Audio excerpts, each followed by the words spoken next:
Good morning.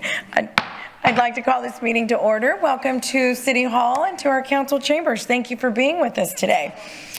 This morning, our invocation will be given by Pastor Rick Barrera with Believe Church. Pastor, thank you for being here. It's my honor to be here with you folks. Thank you for this opportunity. Let's pray. It's not. Dear Heavenly Father, you are good and perfect in all of your ways. We give you thanks and glory for your goodness and for your mercies that are brand new every single day. In the midst of the besetting problems and issues that this council will be facing and deliberating here today, Father God, we put our trust in you, Lord. May our trust be bigger than our past. May our trust be deeper than any former wounds, and may our trust even be bigger than many past accomplishments that we may have had, because without you and outside of you, we can accomplish nothing.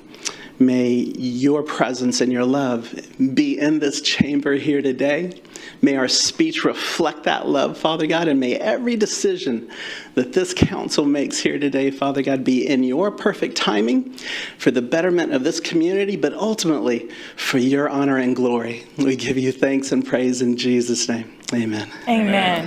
Thank you so much, Pastor. Thank you. And our Pledge of Allegiance to the United States flag and to the Texas state flag will be led by Marley Bryant, who is a junior at Harold T. Branch High School. He is an award-winning welder in Skills USA and won the Best in Show for what was an awesome barbecue pit. Awesome.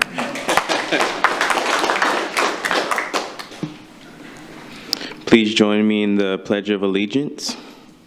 I pledge allegiance to the flag of the United States of America and to the republic for which it stands, one nation, under God, indivisible, with liberty and justice for all. Please join me in honoring the Texas flag. Honor the Texas flag. I pledge allegiance to the Texas, one state, under God, one and indivisible. Thank you, Marley, and good luck in your studies. Yes, good job. Ms. Box, would you please call the roll? Yes, ma'am. Mayor Paulette Guajardo. Present.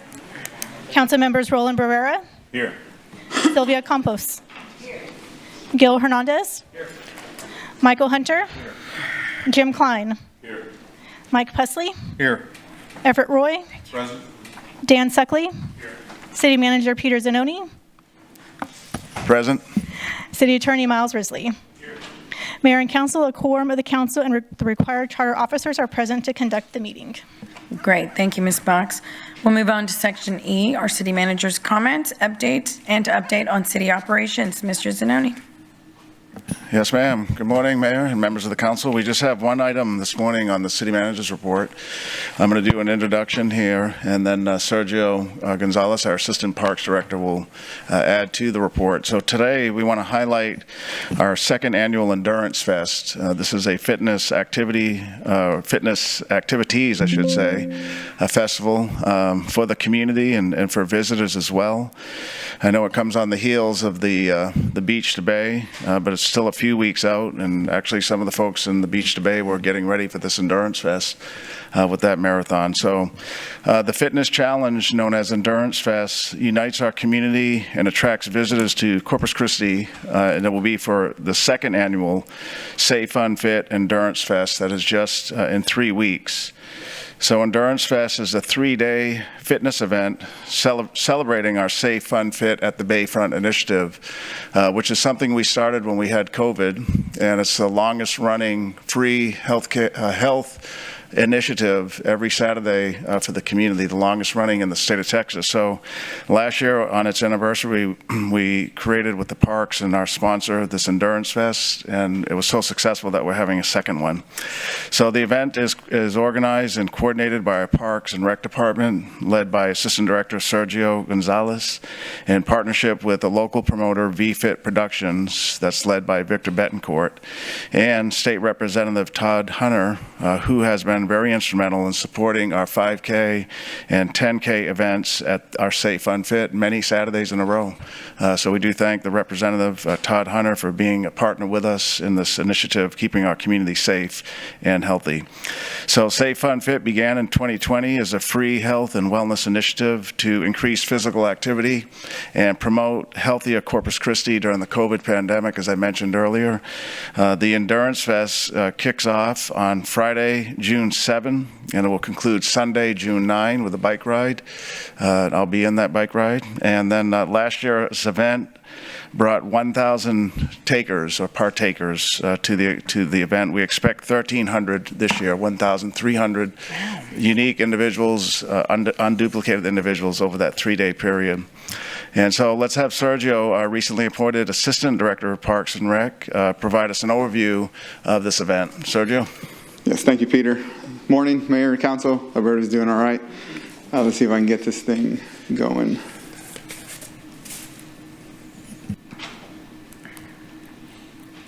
There we go. Okay, so Endurance Fest is actually a really, really nice event that we started last year. We had such a great positive feedback and turnout that we decided to do it again for a second year. The scheduled events that we have is Friday. We start at 5 o'clock and go till 9 p.m.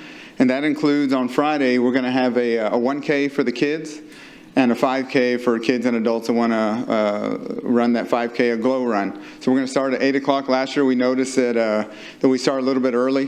We couldn't get the glow in the dark paint that they put on themselves and all the lights. So we decided to start at 8 o'clock this Friday, June 7th.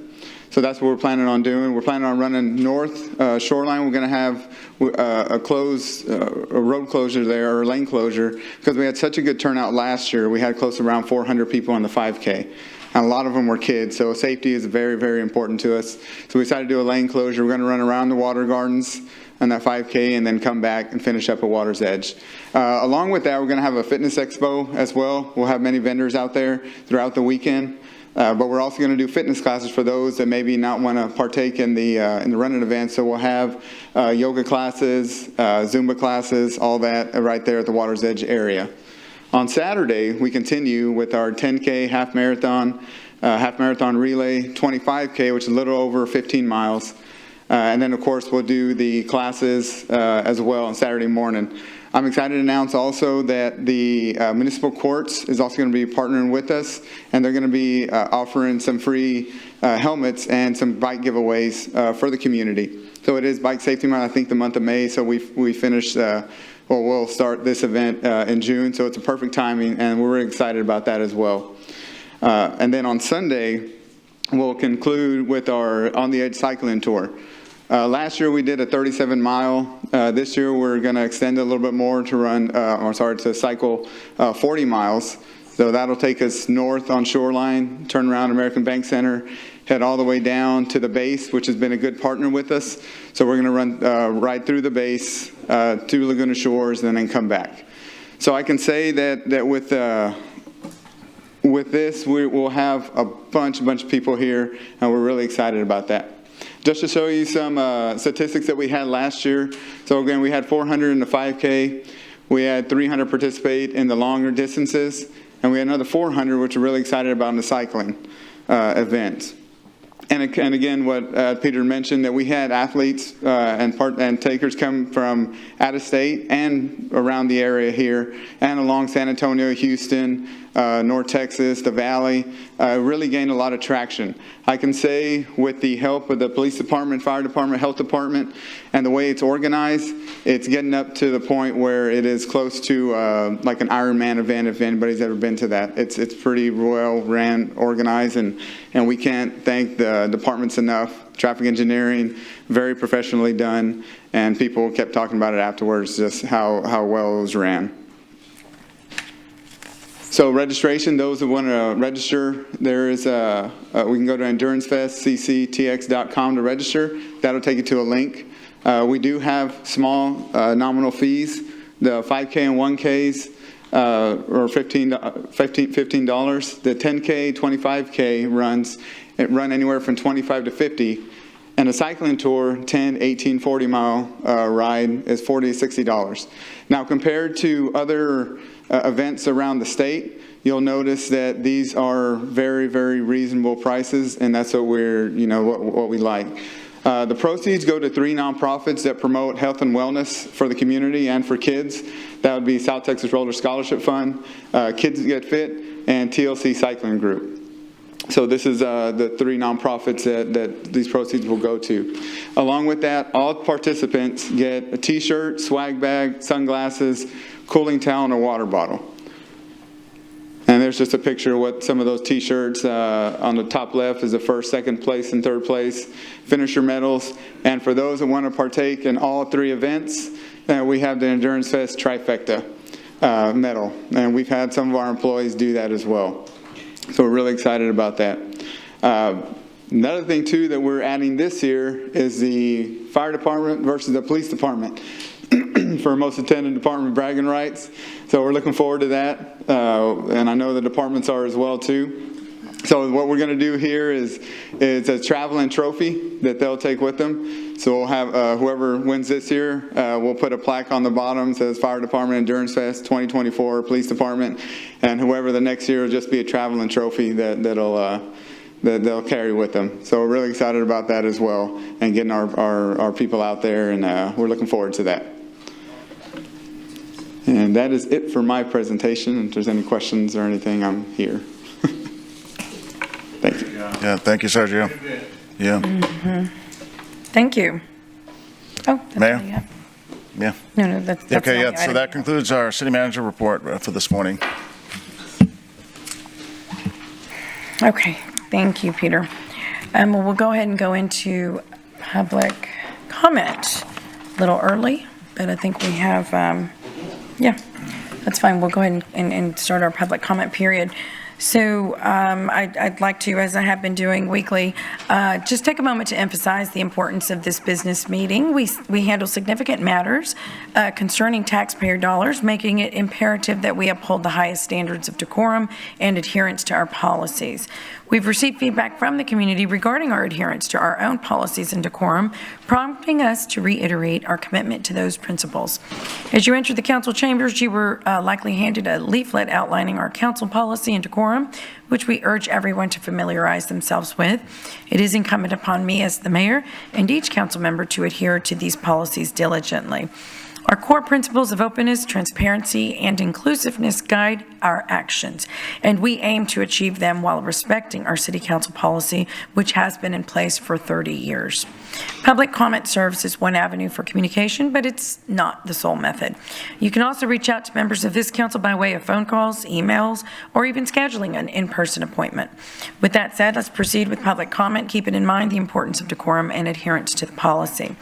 Before we begin, I would like to ask our City Attorney, Miles Risley, to review the council meeting rules of decorum. These rules will also be displayed on the television screens for our audience's reference. Mr. Risley.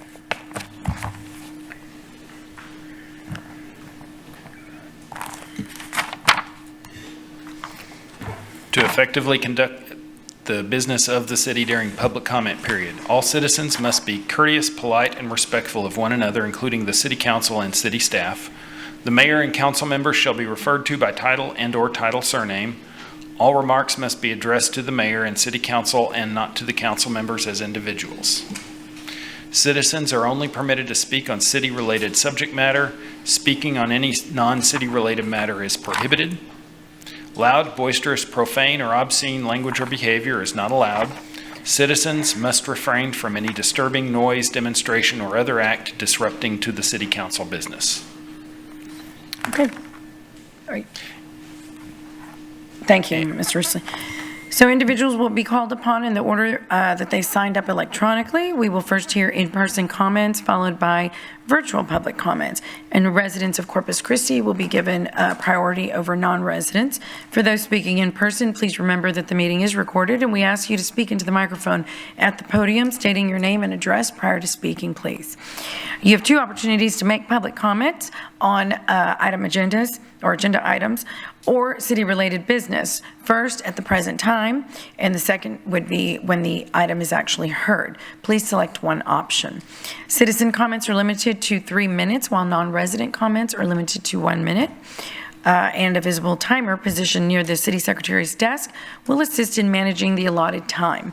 Upon completion of the allotted time, a buzzer will signal of the conclusion of your comments. If you have a petition or relevant information, please present it to the city secretary before speaking. And we will start now with Bob Catalano.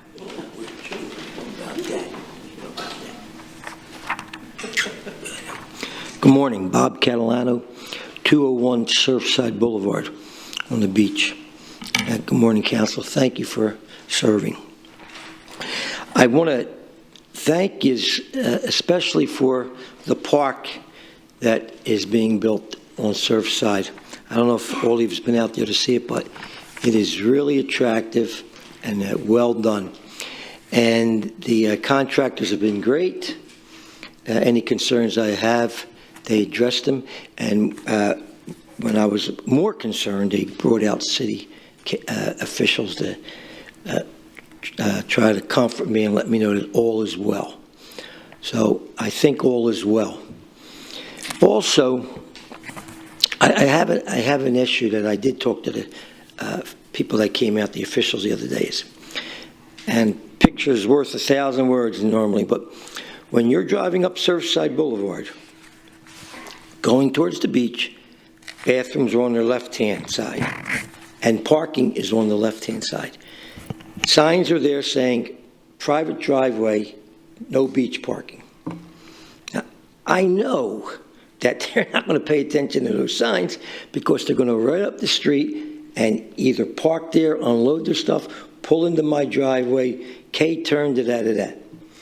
So what I'm asking for is, and I'm not, I'll buy whatever it costs.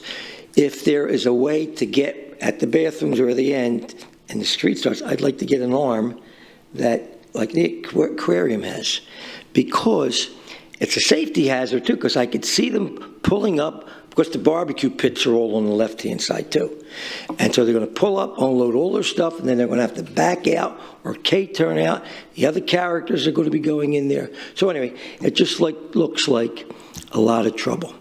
So I'm here to ask permission somehow, I don't know who I need to speak to personally, but to somehow think about that, because they're either going to drive right through the street and then go right through my property. If you see it, it would be pretty obvious. The other thing I want to mention real quick is the beach in front of my houses is from me to the mayor. That's all that's left. Now, years ago, it was 75 feet deep. Plus, there's an old pavilion of cement that now used to be on the beach. Now it's sticking into the water. And it's very dangerous because kids are starting to play on it, jump on it. And that's dangerous because in front of it was a restaurant years ago. So all the rocks and stones, it's pretty dangerous. So I'm just letting you know, I know you maybe don't have anything to do with that, but I think that needs attention sooner or later. And I asked the officials that were out the other day to put signs, please. Thank you for your time. Thank you, Mr. Catalano. Can we address that, Peter? Yeah, well, the staff's there. Both Public Works is in back and Parks is here, so Perfect. we know about these issues. We'll work with them. Great. Good seeing you, Bob. Yeah. Thank you, Mr. Catalano. Ron Graben. Hello, everyone. Ron Graben, 202 Surfside. First thing I'd like to do is thank my neighbor, Bob Catalana, for allowing me to park on his property and walk over to my property for 9 months. And, we were good neighbors. We have a good relationship down there. And it was really the only sensible way to allow Spall Glass to do what they had to do. And I do want to mention Spall Glass. They have done an outstanding job. And I specifically want to mention, I think she's in charge of the entire project, but her name is Rebecca. She has done an outstanding job and communicated perfectly, so I did want to mention that. The park is amazing. We want to keep the adults in charge of the park and not the not the sand lizards. So we wanted to make sure that we monitor it the correct way, and I think you all understand that. Yesterday, Robert Dodd sent out his A team, 4 of them, and we expressed some of the concerns that we're mentioning here. I think Councilman Pusley was absolutely correct. It's a GLO issue to nourish the beach, but I just want to inform everybody, whatever that process is, it really should get started because it's coming and coming and coming, encroaching. So just mention that. North Beach is, in my judgment, being revolutionized. I stood on my balcony the other day and I saw the sailboat guy out there giving rides, the banana boat guy giving rides, the food trucks out there. It was a great feeling, something that I haven't experienced in the 10 years that I've been involved with North Beach. So I want to point that out to you, that we're doing very well, and I compliment all of you for helping to make that happen. The real reason I came was to talk about, and Peter was at our last North Beach meeting, and I tell you, we have some great North Beach meetings, and I appreciate all the council members that attend those, and especially Peter was there at the last one when he had other conflicting interests, and he chose us, so I kind of like that. But at the end of the meeting, there's a guy that says, look, I want to buy this property. And, you know, don't get old, because I have all the pictures on my desk, and I just left them, and I didn't bring them, and I wanted to pass them out. But there's a property that, it's Stewart Avenue or Stewart Street or something, and it's filled with water most of the time, mainly from high tide, not from a rain event.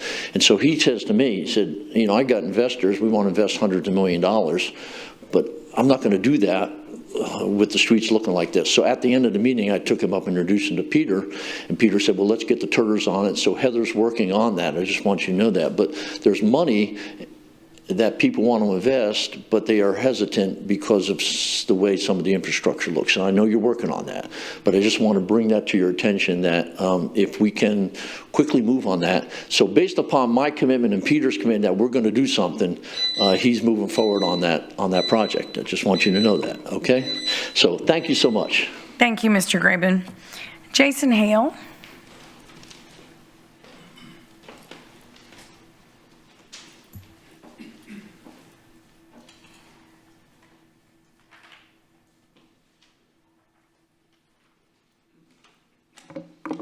Hi, council members. Jason Hale, 4421 Hamlin Drive, District 2. Last week, Mark, John, and I gave a presentation on the proposed Inner Harbor desalination plant. And afterwards, it became clear that I failed to properly convey where the information came from and who it was coming from. So today, I will be doing that. Last week's presentation was based on 2 recent reports from academic professionals who are experts in their field of work. They are university professors here in Texas. They have a long list of credentials, and they have both been hired by many respected institutions like the state of Texas, the Texas Water Development Board, the Department of Homeland Security, and many more. The first expert is Dr. Scott Sokolovsky. He specializes in environmental fluid mechanics. And one cool fact about him is that he worked under the lead developer of the modeling software that the city used for its near-field modeling. He is also the lead author and maintainer of the Texas A&M oil spill calculator, and he has a long list of credentials that I recommend you checking out. I provided a QR code with links to their CVs and their reports. So the second expert is Dr. Ben Hodges. He's the far field expert, and he specializes in 3D hydrodynamic modeling for lakes and estuaries. In fact, Dr. Hodges has conducted multiple studies on brine discharges and hypoxia here in the Corpus Christi Bay. He's performed numerous studies, some of which include studies in the region like on the Nueces Delta and the Ship Channel. In my opinion, as far as qualified professionals go, you'd be hard-pressed to find anyone that is more of an authority on the effects of desalination on the Corpus Christi Bay than Dr. Hodges is. So each of the experts reviewed 16 documents from the city on the Inner Harbor. They looked at the city's modeling and its environmental assessment, and they gave their opinions based on the best available science. So here are the results. Results of the core mix modeling show the formation of a higher salinity density current forming at the end of the near field from the Inner Harbor discharge. Based on the information from the core mix model, it is very likely the density current would travel into the Corpus Christi Bay. Density currents are concerning for aquatic life because they can limit mixing with the waters above them, which normally results in conditions of lower dissolved oxygen levels and hypoxic conditions along the bay bottom covered by the plume. Okay, I'm running out of time, so John will continue with the rest of the results. Thank you. Thank you, Mr. Hale. John Weber.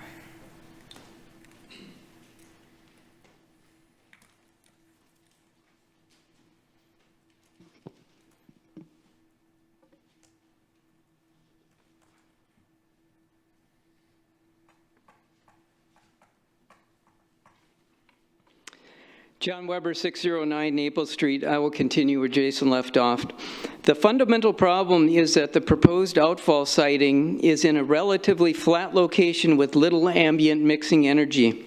The complete destruction of the far-field effluent plume will require days to weeks under most condition. Any portion of the channel bottom that is isolated by the plume for more than 24 hours is likely to be hypoxic. Thus, the far-field effluent plume within the Inner Harbor and Chip Channel will constitute a large dead zone. The TCEQ sent the city a request for more information on December 1st, 2022. One of the topics discussed was the Inner Harbor's impact on salinity gradients in the Nueces and Corpus Christi Bay. Texas Water Quality Standard Rule 307.4 specifies that salinity gradients in estuaries must be maintained to support attainable estuarian-dependent aquatic life uses. These are the critiques of the city's response to the TCEQ's request for information.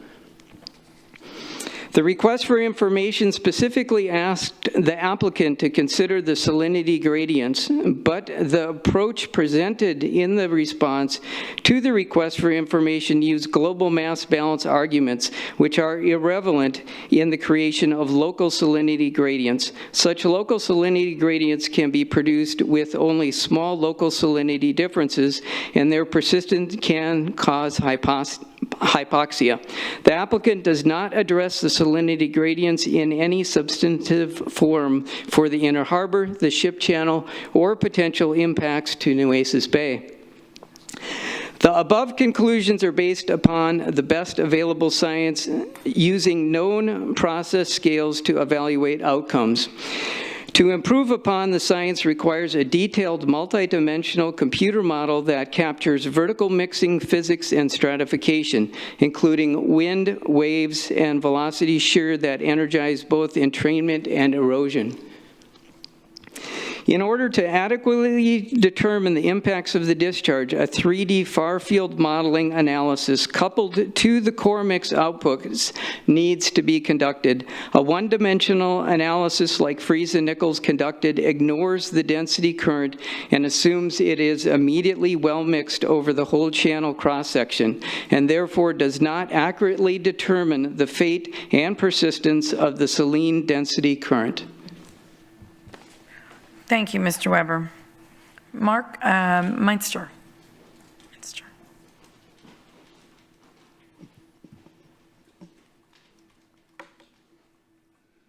Okay, Mark Minster, 1013 Barracuda. I'm going to be continuing where John left off. So the first quote is from West Tunnel. I'm not going to read it, but he was with the Heart Institute. He passed away a few years ago, but he was very well respected in the marine biology group. So in 2016, Fries and Nichols conducted a study evaluating different desalination plant locations. They had the following to say about discharging brine into the Inner Harbor. A full-scale discharge from the Calpine area would outfall into the Inner Harbor. This area, as mentioned previously, is designated as a non-sensitive water body. However, the magnitude of a full-scale discharge and its implications for the Inner Harbor are unknown at this time and will require substantial modeling and assessment. At this time, Fries and Nichols was admitted that they were concerned about a full-scale discharge in that area. So moving on, it was brought up last week about the ambient speed of water in the Inner Harbor. It was originally a really low value at 0.57 centimeters per second. Later, the TCEQ found that this speed was too low to produce reliable modeling results, so they requested that the city use a higher value. The city changed their ambient speed, but didn't publish this change until late late February 2024 when it released its final permit application. The city's environmental analysis was another new addition to this application. This is concerning because the public wasn't provided ample time to review these modifications. By the time these updates were published, the City Council had already voted to approve the Inner Harbor project, and certain public comments for the TCEQ and U.S. Army Corps of Engineers permit had closed. Introducing new information after important events diminishes public participation in the decision-making process. So to summarize, based on the best available science by Dr. Hodges and Dr. Sokolovsky, it concludes that the city has not provided sufficient evidence that the Inner Harbor's outfall location will be protective of ecosystem health. They have both made a number of suggestions on how to remedy this change, which can be found in their reports. Due to this information presented today, the city should incorporate these recommendations along with conducting a far-field model for the Inner Harbor plan. That way the city can say that for sure this facility will be safe for the environment. So we request the following: to fulfill the Texas Parks and Wildlife request for models and make them available to the public, include the missing modeling files not sent to TCEQ, include expert recommendations in the city's near-field analysis, and conduct a far-field study or move the outfall to a better location, and update the response to the additional information requests using the recommendations from experts. And this last slide has a quote from Dr. Ben Hodges, and we would also like the city to reconsider their policy on public input. If the city only receives presentations from the city engineers, they may be kept in the dark on important information. So this slide says from Dr. Ben Hodges, far-field evolution of the effluent plume and possible development of a hypoxic dead zone depends on the effluent transport rate, the vertical salinity gradient, and the wind current mixing energy from the ambient water that progressively erodes the plume. The overall mass balance of the broader bay is entirely irrelevant to development of salinity gradients and their dead zone consequences. From the 2 points above, the applicant has not provided sufficient evidence that the proposed outfall location is protective of ecosystem health. Thank you. Thank you, Mr. Minster. Diana Cardenas? Yes, ma'am. You want to put your light? Go ahead. Okay. Mayor, this is the second time that these presenters come, and I have requested that they either meet with Drew Molly, our director, or have an opportunity for the rest of us to hear these facts that are presented. And they sound valid, but we don't know that until we have a full discussion. When will that happen? When? If you're requesting to put something on an agenda, there's a process. All right. So I would go about it that way, Councilwoman. Thank you. Yes, ma'am. That goes for any subject. Councilman Hernandez. Yes, Peter, they mentioned an update to the modeling for the background flow of the Inner Harbor that was changed. I was not aware of that. Is that an accurate statement? I'm not sure, Councilman. I'll have to check. Can you follow up with that and provide us that information? Because if it is what he had claimed, and I'm not saying it is, but I want to make sure, that's more water movement than what was in the La Quinta channel. So I need to make sure that we're, if we change it for the Inner Harbor, then how does that reflect on the La Quinta model? Yeah, we'll ask Drew and we'll let you know. Okay, thank you. Yes, sir. Okay. Diana Cardenas. I was going to speak on the rezoning of the area. Ms. Cardenas, can you speak into the microphone? Thank you. But your name and address first. Diana Cardenas, 10701 Rockwood, 78410. And I was going to speak on the rezoning of area along County Road 36 and Farm Road 2292, item ZN8176, from OCC to RS45, but it's been canceled. Okay. So, okay. Yeah, I excuse me. speak when it comes up. Wonderful. Right, yeah, it hasn't been canceled. We're going to reschedule it. Right. There's some additional analysis that had to have been done. Our apologies for that somebody didn't call you or appropriately It's know. posted on that. It's posted that it was rescheduled? Okay. No, it's posted in the whole land. Three signs say. On Farm Road? Okay. Right, but I Okay. think the item Yeah. itself you're saying is. No, well, she's saying the signs on the property, so we'll have to have Al Raymond remove the signs. So from time to time, that can happen where we do have to provide public notice on a public hearing. Right. However, sometimes we have to reschedule them because we're not ready. In this case, this is what happened here. The staff wasn't ready on the analysis. Right. And so we didn't want to present it to council not being ready.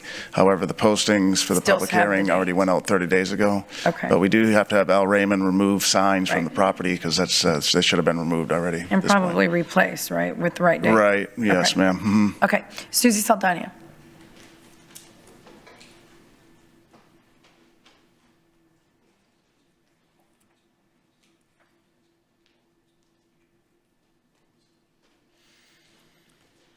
Susie Luna Saldana, 4710 Hackle. And I come before you today to try to find out who is the one that implements teaching the council what their duties are. Because unfortunately, we change councils every 2 years, and we can have everybody new or no one new. And the idea that they are not familiar with what their jobs are, and I'm telling you, you guys, some of you are not familiar with what your jobs are. And the reason I'm saying that is because I'm hearing a lot about people that are getting involved with employees and deciding what is going to happen to them when the only person that should be doing that is your city manager. I hear about early retirements. I hear about people that are being terminated, people that are being let go. And at the whim of the council, I don't think so. You have a policy that says what your job is, and your job is to make policy, not implement it, not talking to individual employees about what their jobs are and what they need to be done. This is the sort of thing that I certainly don't want to bring out in public, but I certainly will bring it up to you in private, because the leadership here needs to straighten up their act and able to do their work instead of trying to run the city. That is not your job. That is the job of the city manager. Yours is to make policy. So I ask each and every one of you to keep that in mind when you sit on those seats. We elected you to make policy. We did not elect you to run the city. This is not a mayor-run city. It is a city manager. So please, pay attention to what you do, because we learn about it sooner or later, and we certainly will bring it to your attention. Thank you. Thank you, Ms. Saldana. Joshua De Leon.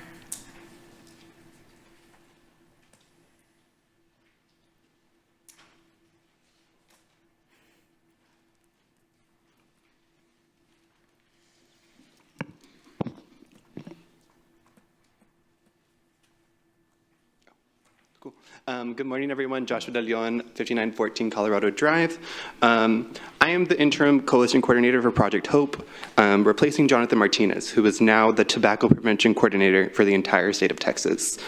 I'm here today to talk about the expansion of the verbiage and range of our city ordinance for Blucher Park, which has a no smoking policy, to expand to all city-owned parks and include e-cigarettes.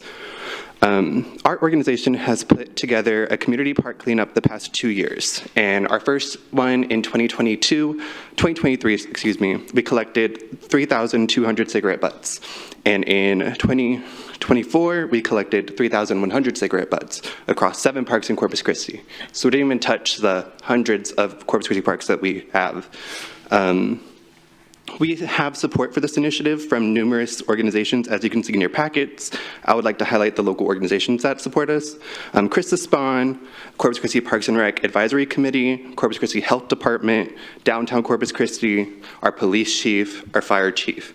They support our efforts and believe enforcement would be beneficial to our community. In addition to our local support, we have been contacted by surrounding communities who see these initiatives you all are supporting and wish to mirror them. We spoke with Robstown Police Department and their police chief, Mike Thames, who is extremely supportive of a no smoking in parks ordinance. We're even planning to do a community park cleanup just like we did here, and that's later on the road. There's a need and a want for a no smoking in parks ordinance in Corpus Christi, as 82% of our population are non-smokers. we ask people who smoke to be mindful of where they smoke, preferably at parks where they are commonly littered and near our children. In closing, I would like to pull up a quick 5-second clip I submitted. I don't know if it got approved, I never heard back. But in this video, it just shows a mom vaping at La Playa and right next to a child. It's very, very quick. So this just shows that children think that it's okay to vape indoors, and it's normalized in our society. And vaping indoors affects everyone, children, adults, and their staff working there. So we as a society should be able to dine and work in a smoke and vape-free environment. In closing, Texas says our best practices are e-cigarette use is prohibited or restricted statewide in the same public place where smoking is prohibited or restricted. We are asking you to think of not only the adults who are affected by secondhand smoke and thirdhand smoke, but also of the children. Thank you. Thank you, Joshua. Isabel Raisa.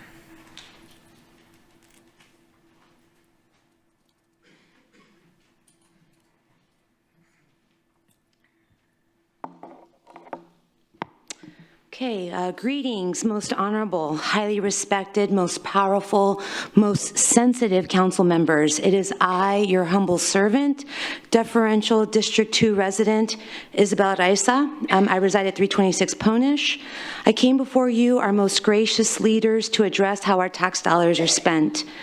The Type B sales tax requires that 50% of the money collected goes to economic development.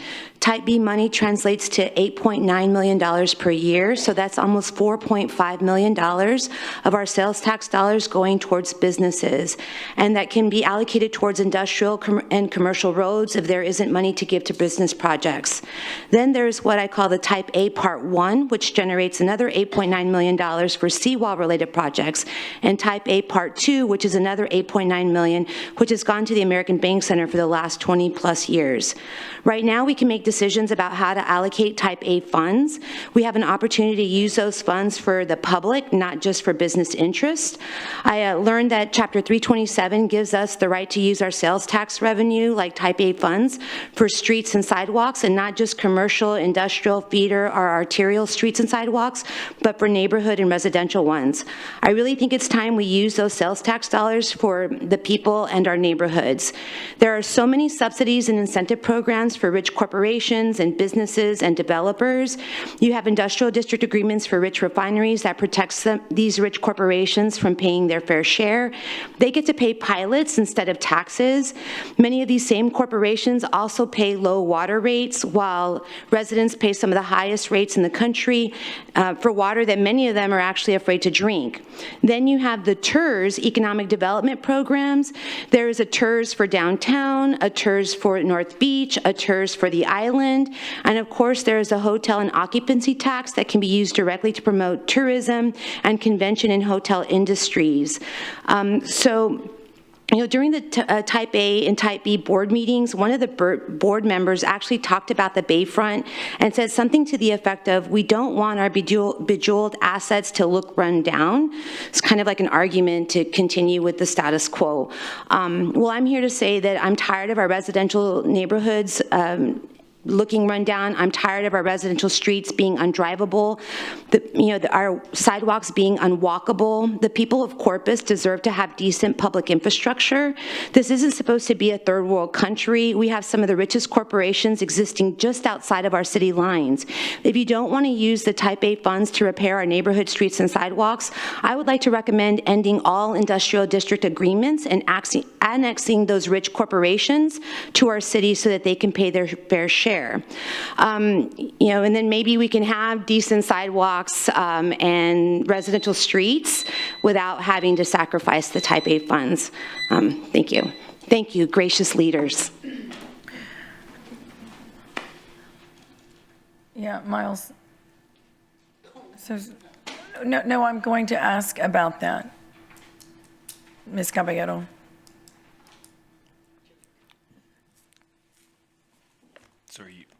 The remarks shall be addressed to the mayor and city council and not to the council members as individuals. So the term gracious leaders probably is not in keeping with that, if that's what you're requesting. Can you speak up a little louder, please? We can't hear you. Bring the microphone up. The statement, gracious leaders, is probably not in keeping with the statement, all remarks shall be addressed to the mayor and city council and not to the council members as individuals. So there is a very clear statement, all remarks shall be addressed to the mayor and city council. Okay. Right. Well, if you're referring individually. Is there anything else you need to say? I was just going to say the title too, isn't it in the council's rules that you address them as council members? I believe that's yeah, what he okay. reads. So again. That's a more pertinent one, yeah. Yeah, we're trying to keep with council decorum, and the respect goes both ways. Ms. Caballero, you're next.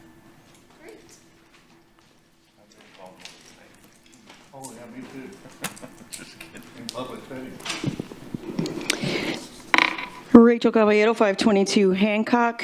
Good afternoon, esteemed, just kidding, elected public servants of the community and taxpayer-paid employees. Friendly reminder, we are legally allowed this opportunity to share our grievances with elected public servants, whether it is welcomed or not, even if it makes some of you uncomfortable and squirmy. The disdain and mistreatment some of us receive from you all only proves the lack of unprofessionalism and corruption surrounding you that makes you unwilling to listen to the community that you are supposed to represent. Luckily, we will have many, many, many options come November that we can choose from that will actually listen to the community. We will continue to come here and to any other meetings to air our grievances until we are heard by true community representatives and not whatever this is. Through the course of the city manager's employment, he has repeatedly offended our community and our community advocates. First, by trying to incorporate a tyrannical process to air our grievances. Then he offended people that were not in agreement of his blank check approach on Prop A that fortunately ended up epically failing. Way to go, community. Information regarding the negative ramifications of what the experimental desalination plant in our enclosed Corpus Christi Bay are constantly being shared with you all. Things that you all were unaware of, like dead zones, even though you have been working on this for a decade. These are educated and professional individuals that are giving back to their community by getting involved and are being met with attitude and being treated as a nuisance by electeds and the city manager. This behavior will no longer be tolerated. This is our community. This community does not belong to industry. Most of you would not be behind that dais without the labor off of the backs of this community. Without us, you all are nothing. It is embarrassing that you all have to be reminded of this. And remember, we outnumber you. Make a moral decision to discipline the city manager for his disrespectful behavior towards the community that pays his salary and way of life. Make a moral decision to request an environmental impact study on the experimental desalination plant. Make a moral decision to put desalination on the ballot for the community to decide the future direction of our community, not yours. Make a moral decision to stop selling water the community does not have. Thank you, Ms. Have the day you deserve. Eli McKay.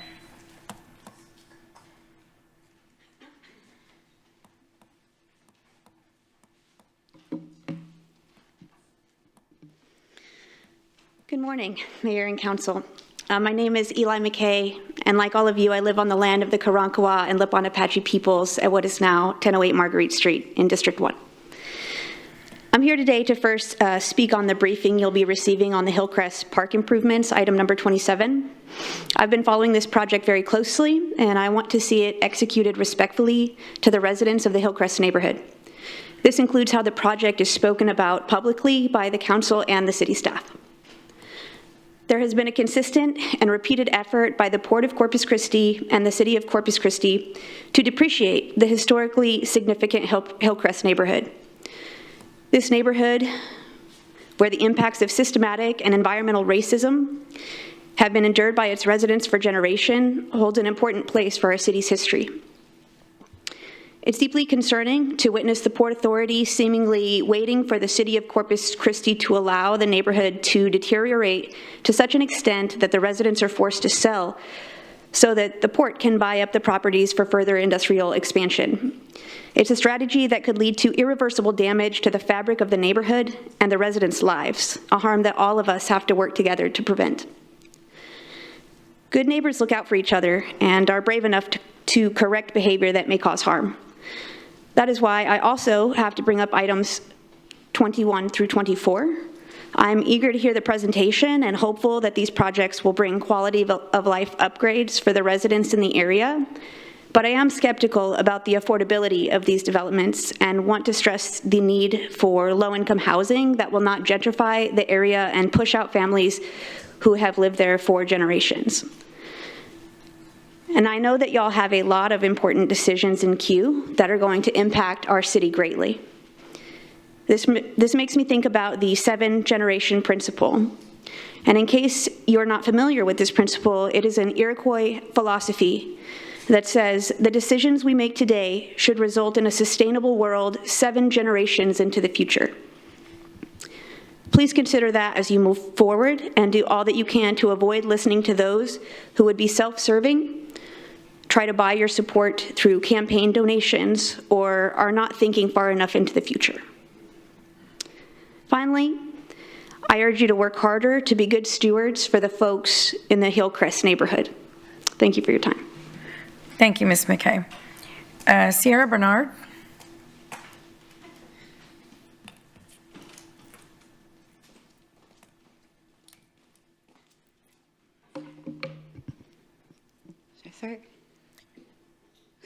Hi, I'm Sierra Bernard. I am at 16110 Broomsledge Street. Last year, I kind of tackled the dog problem, dogs drowning in canals. So obviously, I'm an animal lover. I'm going to speak real quick because I only have a little bit of time. On North Padre Island, where animal dumping is happening at an alarming rate and breaking the hearts of residents here, they know if they call animal control, they aren't getting the dog help. They now realize that they are most certainly sentencing that dog to death. Would you like to call Corpus Christi a no-kill city? If the answer is yes, there's a formula that other cities like Reno, Austin, and countless others have successfully implemented that allow them to make that claim, not because they have less animals, but rather because they follow strategies that actually work. And it's not the go-to strategies like Corpus are using. Pretty simple, really. If others can do it, why can't we? It makes us look like we aren't competent enough to solve a crisis, but we can be. And I know I'm not going anywhere until this becomes a reality. Typical status quo comments from council are typical and expected. It's pet overpopulation. Blaming killing shelters on pet overpopulation is how the status quo primarily deflects blame for the results of their mismanagement. After all, if it's pet overpopulation, there's nothing they can do, right? Wrong. There is no peer-reviewed study demonstrating pet overpopulation, and recent analysis indicates that there are, in fact, far more harms for pets in America than there are animals entering shelters. In fact, there are over 7 times more people acquiring pets every year than there are animals being killed in shelters for lack of home. Second, it's the irresponsible public's fault. Blaming the public it's just an excuse for killing. It is not a strategy for life-saving. There is a public in communities that stopped the shelter killing virtually overnight. The public didn't change at that time. It was the shelter's programs and policies that were changed. 3, we don't have the money. Lack of financial resources is another tool to deflect blame. If only we had more money, they argue, we could be no-kill. When leaders reject excuses and embrace life-saving reforms, more animal shelters are alive. I'm paying $8,000 in property taxes this year, which is an exorbitant amount of money. The proposal for tax allocation of animal care is around $4 million, or $12.50 per resident per year, just on property taxes. I propose a $21 household tax be allocated to the budget for $7 million for animal control. I believe Katie is doing her research and trust that her goals align with the community goals of declaring Corpus Christi a no-kill city. That task is daunting considering the egregious mismanagement she inherited. Number 4, our community is different. No-kill can't work here. The no-kill equation it survives all types of cities. These are my final points. Employee compensation is ridiculous. I made $15 an hour being a hostess in 1998 when I was 16 years old. They deal with emotional trauma and are heroes of the community. Do you think that's a living wage in 2024? I'm a realtor. I show homes where dogs are running around, and it makes it not a desirable place and stigmatizes the property values. A 3-day hold isn't enough. What if someone is hospitalized, comes on day 4 to discover you killed their pet? Someone may sue. Finally, those who dump and abuse animals need to be held accountable with police power, prosecute them, compensate taxpayers for their negligence, and an increase in cameras for dumping sites. Thank you. Ms. Bernard, I would like, Mr. Zanoni, can we get somebody, there's a lot of statements, I know we can't do that now, but okay, she's in the back. I care a whole lot about everything you're saying, but there's a lot of things that I would like explained that at least you can check off some boxes, and you can check off some that are absolutely being worked on and have been for 6-7 years. Doesn't happen overnight, but anyway, she's in the back there because I want to make sure that it's, you have clarification on some things. You're absolutely right on many, but yeah, thank you. Thank you. Yes. John Hendricks.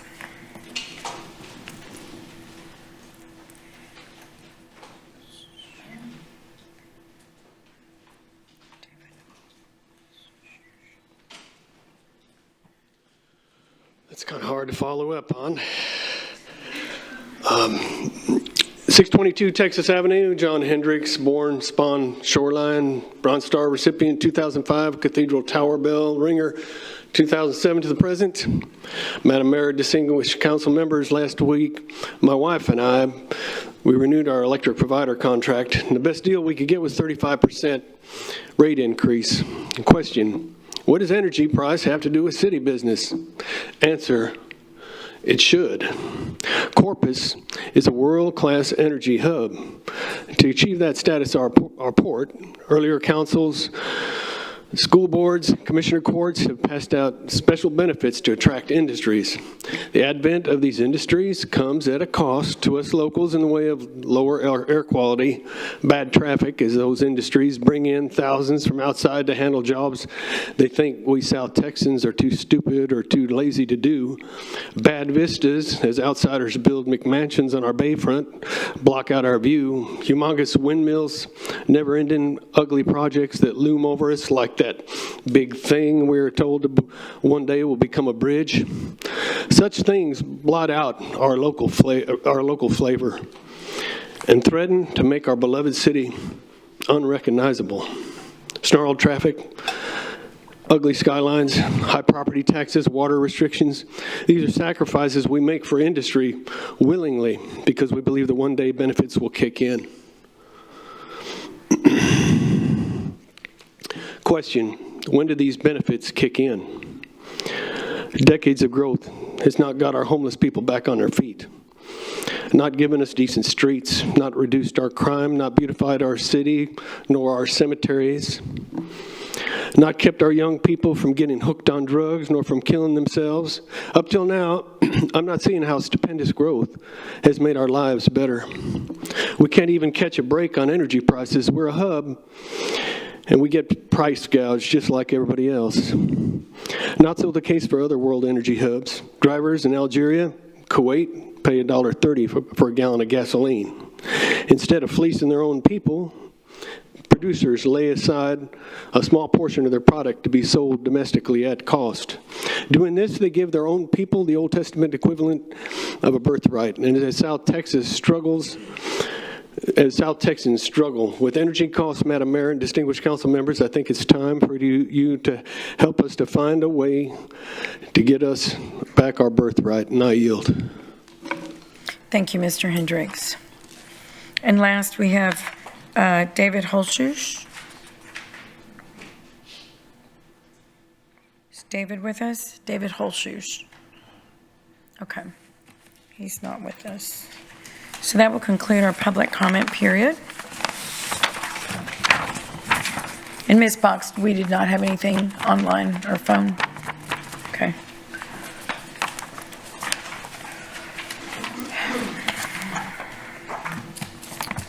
Okay. So that'll, we have no board or committee appointments this afternoon. So we'll go to our consent agenda items. We've had item number 15, number 18, and number 27 pulled. So does any council member, would any council member like to pull any other items for individual consideration?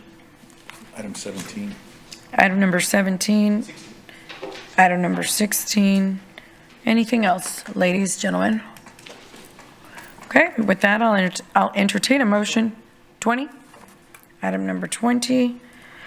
I will entertain a motion to approve the consent agenda with the exception of items pulled, numbers 15, 18, 27, 17, 16, and 20. We have a motion. Mayor, just a correction, number 27 is not on the consent agenda. I'm sorry? Number 27 what? Number 27 is not on the consent agenda. Oh, okay, we're going to go through that one It's an anyway. individual consideration item. Okay, we'll scratch that one off. We have an item, I'm sorry, we have a motion. Do we have a second? We have a second? Yeah. We have a second. Okay. Please submit your vote.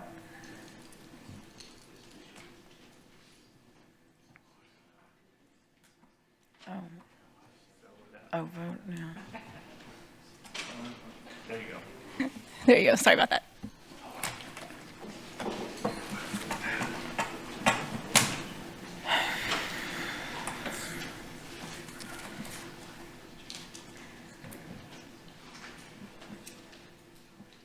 Okay, the motion carries.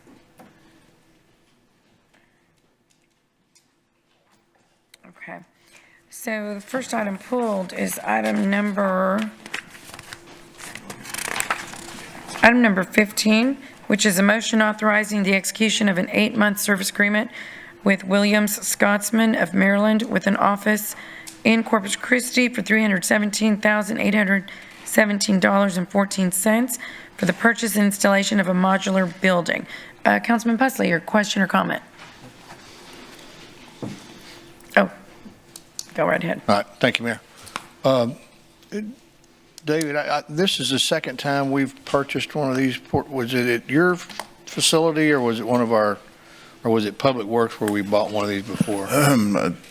We've bought a few over the years, but this, you may be recalling the last time this was on, which was the council recommended we go back out to see if there's a local vendor. Right. Which we did, and the local. So this is the same one? It's the same one, yes, sir. The council didn't approve it the last time, but this one, we were able to find a local vendor at the lowest price, so that's what this item is. Okay. Yes, sir. All right. And my question is the same as it was last time. Obviously, the existing facility is in poor condition. Peter, are we looking at somewhere down the road about replacing that, or? Yeah, David can answer that. David, go talk to us about there's a capital improvement project in the budget, Councilman, to improve that whole service center and crew quarter and administration building. Right. The solid waste department is moving forward to build a new transfer station over next to the current J.C. Elliott. And as part of that construction project, we will be building a new administration building that we will move our entire staff into at that time. And timeline on that is? It's still, the problem with a transfer station is it has to go through the state for permitting. And so we can't just build a building, we have to have the permit.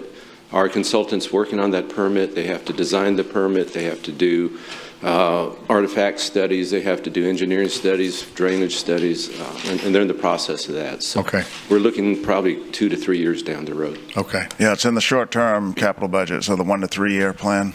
Okay. Okay. Yeah. All right, good.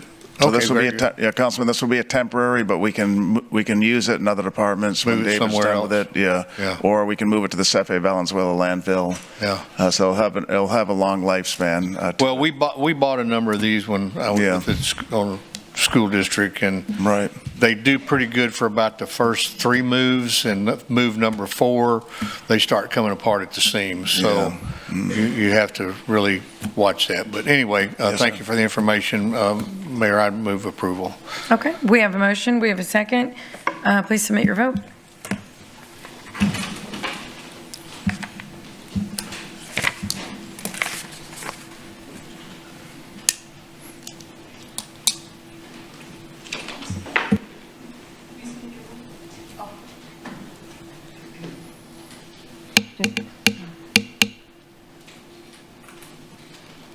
Okay, the motion carries.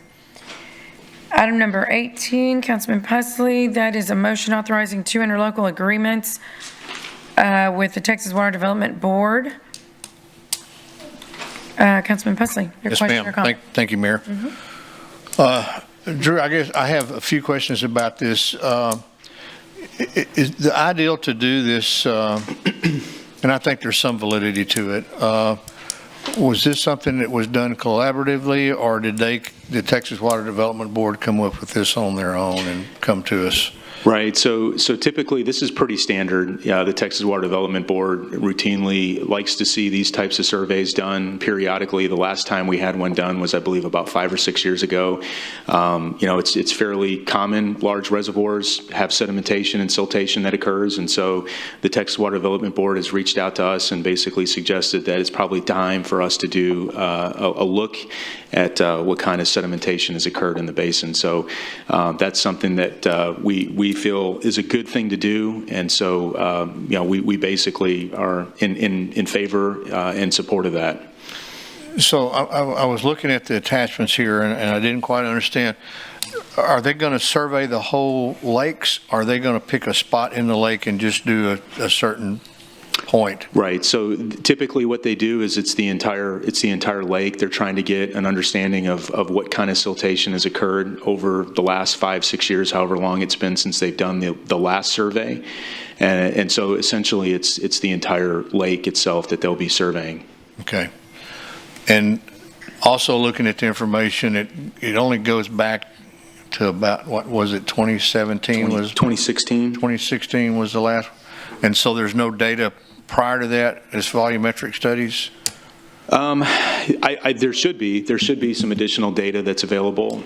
This is something that, like I said, is routinely done. We can get you that information. Well, the reason I ask is if you look at the results of that short time span from then until now, the volumetric capacities did not change appreciably. So I just wonder, although compared to the amount of money the city spends on other things, this is not a huge amount, but is it money well spent, or do we just take that and say this is probably the average siltation rate that we're going to see unless we have some major flood event that impacts the reservoirs, which we haven't had at Choke Canyon since it was built. So we've had a couple of flood, situations at Lake Corpus Christi from the Nueces River, but nothing in Choke Canyon. So I just wonder in the future about whether or not we need to be joining in, spending the money on doing these kinds of things. That's my only point. Sure. We think it's good practice. We know that there's many reservoirs across the state, and we've got a good relationship with Texas Water Development Board, and this is something that they advocate for. We think that generally this is good practice. Every once in a while, I think it's fairly routine what they are proposing to do, and every once in a while, there's a little bit of a surprise that could happen. I mean, sometimes you find that the sedimentation rate is not what you might have thought it to be, and so this is just that opportunity to look at it, have the information at hand, and help us hopefully make good decisions down the road with the data that we'll collect. Okay. All right. Very good. That's all I had. Thank you very much for the information, Mayor. I move approval. Okay, we have a motion. Do we have a second? Oh, I'm sorry, Mr. Hernandez. Okay, we've done a couple of these, but is there any action that comes out of it, or is it just the information? Well, it's information that comes out of it, and then ultimately there may be questions about what we need to do with it. There's not a whole lot of actions that necessarily happen other than, for example, dredging may be something that we might want to look at. Dredging has its own potential challenges, but that may be something that ultimately down the road we may be looking at having to do. So it's certainly an expensive option, but one that we have to see the data to make that decision. At what point do we make that decision in terms of when you have a certain amount of sediment? Do we have a criteria? I don't have that criteria with me on hand. I think really what that is that's taking a look at all of the advantages and the risk profile to doing it. It's expensive. There's risks with dredging, but ultimately the reward to doing the dredging is you have more usable capacity in the lake. And so you really have to, it's sort of a deep dive analysis that one has to look at. It's a risk calculation, and it's a cost, and that's ultimately, we would have to look at all the facts, all the data. Okay, so it's trying to understand, how much sediment has been placed and how much capacity we lost since it's the inception of that reservoir. Do you have that information? I don't have it with me. I don't know if Esteban Ramos, our water resource manager, do you? Okay. So, yes, sir. All that information is found in the surveys over time. To get to Councilman Pussey's question, with Lake Corpus Christi, the first volumetric survey was going back to the 1950s. Choke Canyon, the last time we did it was in 2012. The Texas Water Development Board, this is a normal, standard, best management practice for operations of lakes. We use this information in long-term water planning, and then every day when we're talking about percentages of lake levels. So every day we put out the lake level volumetric where we are at. We use the data that is from these volumetric surveys to that. So it's also an action item that we utilize on a daily basis. This is standard information that dam operations across the state of Texas utilize. And the last time we did it, again, for Lake Corpus Christi was in 2016, and then in Choke Canyon Reservoir, 2012. Okay, so according to your agenda memo, the previous one prior to 2016, I guess you have here is 2002? Yes. And there was a loss of 2.3% of capacity due to sediment, right, for Lake Corpus Christi, and a 5% reduction at Choke Canyon. So you're saying that, probably somewhere in there we'll have roughly that. Yes, and a lot of factors go in there.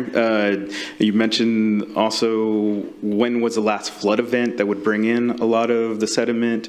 In between, according to the Texas Water Development Board, they love for you to have it at least 10 years from the last time or after a major flood event. And we're coming up on those due dates. So we're in the time frame to actually do these two surveys. And so that would add to your question of what was the difference in sedimentation. All that information would gather through the next surveys.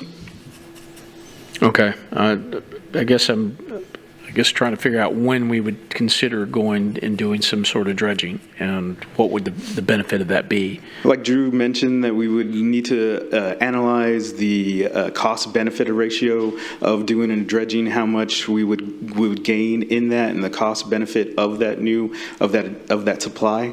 And so we would look at that going down in a long-term water planning schedule. Okay, was that part of this? This is part of just doing the survey to gather that base information. That next question you're asking is information that we use based on this. Okay, so when are we going to do that step is what I'm asking. Those can be some additional long-term planning projects that I bring to the council through different projects and alternative water supplies at a different step. I understand the management of getting the water, knowing how much water you have based on your capacity. But, if we're not going to, I guess what I want to know is, based on, since its inception, we haven't done any dredging. No, right? We have not done any dredging. So the capacity, that buildup of sediment has happened for over 50-some years, or more than that, since when was Lake Corpus Christi built? 54. 54. So since that point in time frame, how much capacity have we lost? And is it worthwhile to go and get that dredging? So I guess if this is that first step. Some napkin math after we get this and see if that's what that is, and maybe it might be something we go and pursue. Okay, thank you. Councilman Pusley. Yeah, to go along with that, I guess at some point because we get that question a lot from the community, well, why don't y'all just go dredge the lake deeper and, where it'll hold more water? And so that's a big question. I know that's going to be a big number. The ports dredging the channel out here, and they had to go get, financing and our money from the federal government to be able to afford to do that. But at some point, we probably ought to put a number down on a piece of paper and say, okay, this is what it's going to cost, so that we, can share that with the public and they understand that we're not just not looking at that as an option. Of course, I'm sure there'll be all kinds of things that we'll, hoops we'll have to jump through. I shared one with Drew the other day, and that is when they filled Lake Corpus Christi, they didn't bother to abandon any of the oil and gas wells. They just submerged them.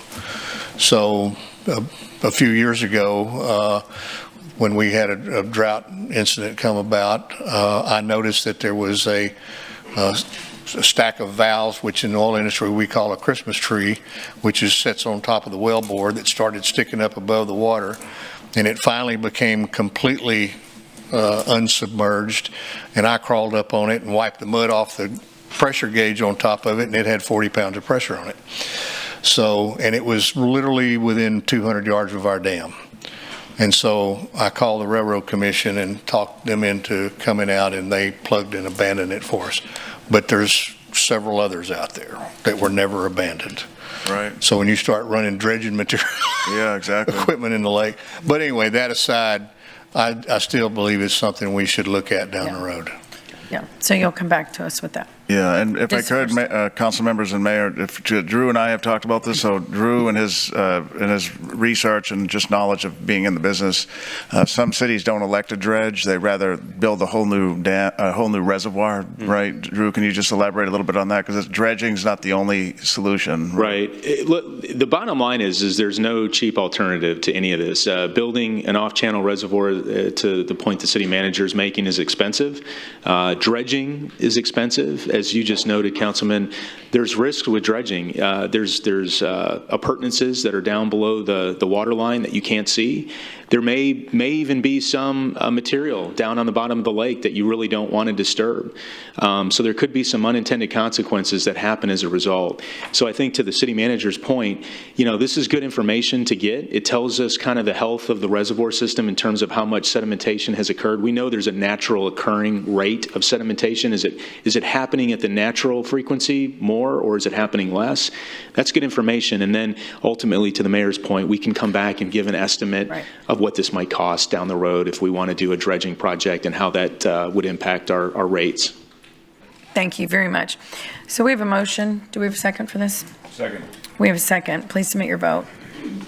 Thank you.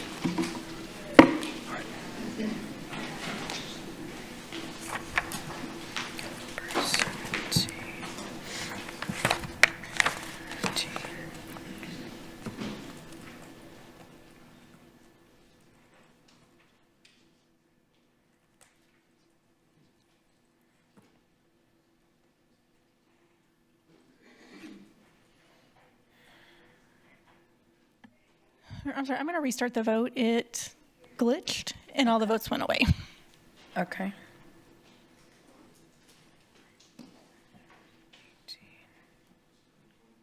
Okay. So we resubmit.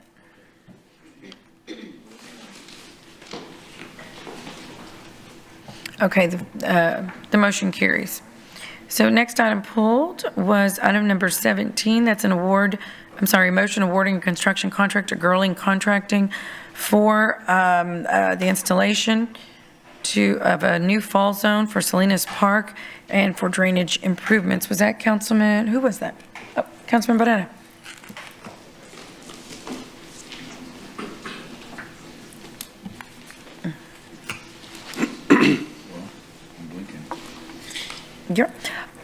You're not on here. There you go. Okay. Okay.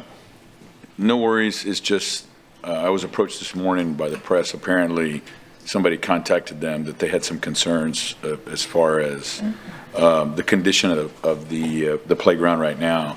So I just wanted to make it clear so that way the public knows. So, like I said, there were concerns about the playground and the I guess, the fall zone and that how it needs to be repaired. So this is exactly that's going to address that, and it's going to improve the drainage so that way we won't have that problem in the future. Correct? Right, yes, sir. Okay, and so when is the, when do we anticipate that the project will begin? In the next 20. In the next 2-3 weeks. 2 to 3 weeks. And then I saw on the packet that it should be completed by October. Yeah, it should be. So, and then there's going to be no access during that period. Yes, sir. Yes, Okay. no access. So there'll be no access, and that's fine. And you just FYI in the future, we may want to consider. Obviously, the summer is the most active time, and so. But I don't want you to stop. I want us to proceed. So it's going to be done in October, and then, but the rest of the park obviously still will have access to. Right, that's correct. And the splash pad will be opening June 1, correct?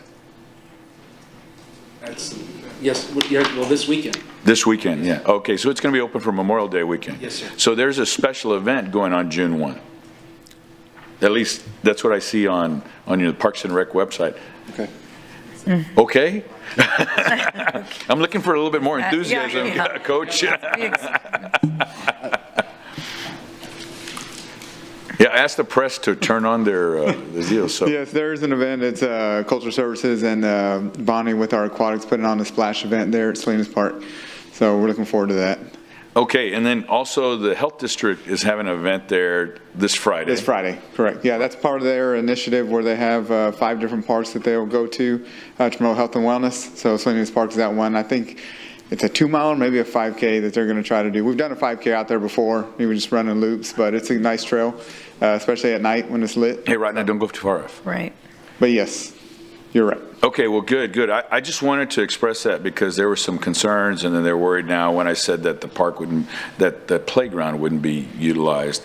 But I just wanted to say that you've got programming there. We're ready for Memorial Day, and then June 1, there's another day. And then right now, just one other thing, and I'm just trying to show the commitment that we have to Salinas Park. How much funds have we put in there in the last 5 years at Salinas Park? Roughly. Maybe around 2.5 million, if I remember correct. Yeah, I think it's a larger amount. I think it's a larger amount. I think it was just 2.5 million on the track, and then we've also expanded the lighting for the soccer fields. Yes, sir. There's around 2.5 to 3 million. Okay, and then in addition, we've also made special accommodations because of the concerns of the community with regard to Airport Road. Yes, I think so. Yes, we did. Yeah, I'm confident that we did because I remember Joey Johnson sending us that information. Right. Once again, I just want to, I just bring it forward because the community had some concerns, and I just want to show the commitment that we have and that the programming that's going on. So with that, I move for approval. Yeah, if I may, I'd like to just suggest, I'm not certain how the timing played out, but it is the most inopportune, with summer being here. Did that have something to do with, let me back up. Let's clarify just to make sure what's happening there. It's a fall zone that's being replaced, not the equipment itself. Yes, that's correct. Can you tell correct. us a little bit, differentiate that for the public? That it's a fall zone and what that is exactly. The fall zone is The fall zone is the pour and play, the soft area where, kids come down from the slide or underneath it. It's what you're standing on. Yes, Right. ma'am. Okay, it's not the equipment. Right, So it's it's not the the fall zone that needs to be replaced, and that's what we're doing. Yes, ma'am. Good. Okay, so the second thing would be not doing this kind of work at the start of summertime when the kids, Now, is that something that's in our control? It can be sometimes. Sometimes we're dependent on, design and construction and things like that. I mean, if we push it off, it's just going to, be... It's unsafe right now, so the option is to close it for the summer Okay, or well- replace it. It's not. We would close it down because it's not safe. That would need to be. Yeah, so we can close it or we That's can get it important. fixed and it'll be open for the fall. That's so, important. Yeah. And I would advise that y'all Right. put that in here. Yeah. Because as the councilman mentioned, Yeah. you have residents, you have children that want to go play in the Right. summertime, and we're closing the park. Yeah, it's Not the park. hazardous, We're- right, it's We're a going to trip- have that off. The playground. The playground. area, right. Exactly. And if I could, Mayor, Robert, where is the nearest? And we probably need to put a sign up there. But where's the the replacement playground equipment, how far from this park? If somebody wants to go to a playground, where's the nearest to Salinas Park? Yeah, we need to know that, and we'll tell the community so they can go, Well, it's a specialized park. It's a park for everybody. Well, so it has, it has a cover, but I'm good with it. I'm good with it. I just want to ensure that, when you guys work out we have a master plan, obviously, and we have things like that going on. Just be conscientious of when we extend everything out. It's no different than when we issue a procurement, we know that we're going to solicit for X amount of days, and we know that we're going to have to review that, and then we know all that process. It's just do a little bit better timing, but I just want to ensure that the public knows the commitment that we have to the community by having it around. So. It's a very special part. Yes. Okay, thank you. So we have a motion? Yes. Do we have a second? Second. Okay, please submit your vote.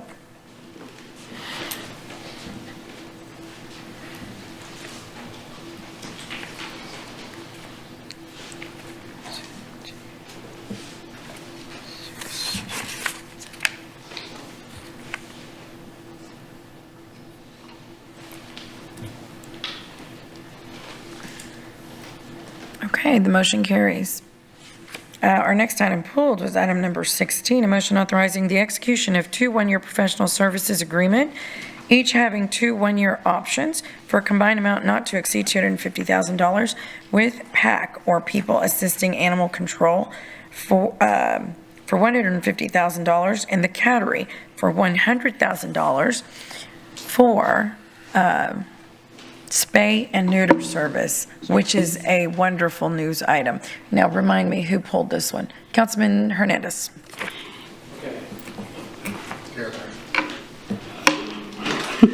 Good afternoon, everybody. Okay, question on this one, and this is the second year we're doing this, right? I believe there was a third partner that we had last cycle. Did they drop off? Or No, has I believe just it been was these two? it was just the 2. But we've had one, the first spay and neuter. The first spay and neuter, yes, it was the same 2. It was the Cattery and PAC. Yeah, but we had a special program that you put into place, that you put funding for prior to this program, that had more participants, and we even had a mobile. I think that was when we did Star. Oh, yes, Star, and that one did drop off. Okay, so Star withdrew, right? Or they? Yes. They kind of terminated their contract with us. Yes. Yeah. They started. They started and then never did finish. They can't. They asked for termination to their contract. Okay, like with any kind of program that we do like this, I always ask about the success metrics, right? What does success look like? And I'm not talking about how many dogs were spayed or how many cats were neutered or whatever. You have those numbers in there. But how does this going forward, have we seen results within our programs? Like, for example, are we seeing a reduction in dog population? Are our kennels less full? What are the success metrics to say this is working? Because ultimately, we're providing funding to reduce the cost to spay and neuter these animals, but I'm not sure if we're just providing this the amount to reduce the cost for people that are going to do it anyway, right? So I want to know what our success metrics, what does that look like? And do we even have those in place? So I don't know of a metrics that's showing the success coming from it, but I do know that we have reached more of the population that they have before. PAC alone has done thousands of surgeries under this. So they've reached communities, and it's not people that would have done it anyway. It's mostly people that came into our office and we gave vouchers for. Right? Or they've heard it online, or they've seen it on TV, and they've gone over there because of that certain area code. Or if they needed help, they heard that they are offered, offered, and they can go get it. You have to make an appointment for specific days to bring your animal, right? Yes, of course. It's almost like everywhere else, too, because I believe they have 5 vets on rotation, and so they have to know what schedule they're doing, because you have to know the weight, the type, the age, all of that stuff, so you could be prepared. Right. So, like I said, I'm trying to understand, we're spending $350,000 per year, but I'm not sure if we're getting the actual benefit other than we're spaying and neutering some dogs and cats. And is that really reflecting in what we're doing as an organization at Animal Care and Control? If I may, and I would love to hear from Cheryl here in a minute. Every dog and every cat that is spayed or neutered is not reproducing. Right. So if you think about it, and again, Cheryl can, because I know you've worked in this for so long and believe in this being the foundation of, come on up, of trying to address, not trying, of addressing this problem is, I can't imagine how many dogs or cat, let's just go with dogs, not that many cats, but still there are cats. How many dogs that are, picked up that are roaming around out there, which, that's a continuous problem, who are going to procreate. There is no, I really don't know if there's a metric, but it's the opposite. You're stopping the reproduction of thousands of dogs. So when I did some research, there really is no exact tracking method on how many animals are out. They have a guesstimation. So Texas Animal Control has to where if you look at how many your population is, and they say, we're going to guess that half of your population has an animal, and then half of that has 2 or more, then you guesstimate that way. But that's owned animals. You never know on loose animals that were owned at one time and let out and that have reproduced on the street. Okay, so it's our policy that when we go out and we capture an animal, that they are required to be spayed and neutered once we have them in our custody, right? So if it's an owned animal and they're not spayed and neutered, we issue a violation if they're not. And unless they have a legally, permit. Unless they have a permit. Right. For an intact permit.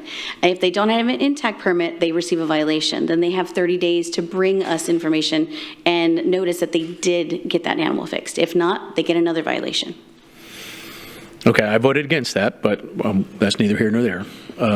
So we know that the animals we collect and the animals that are brought to PAC or to the cattery are being spayed and neutered. Are we doing surveys of veterinarian clinics for that as well?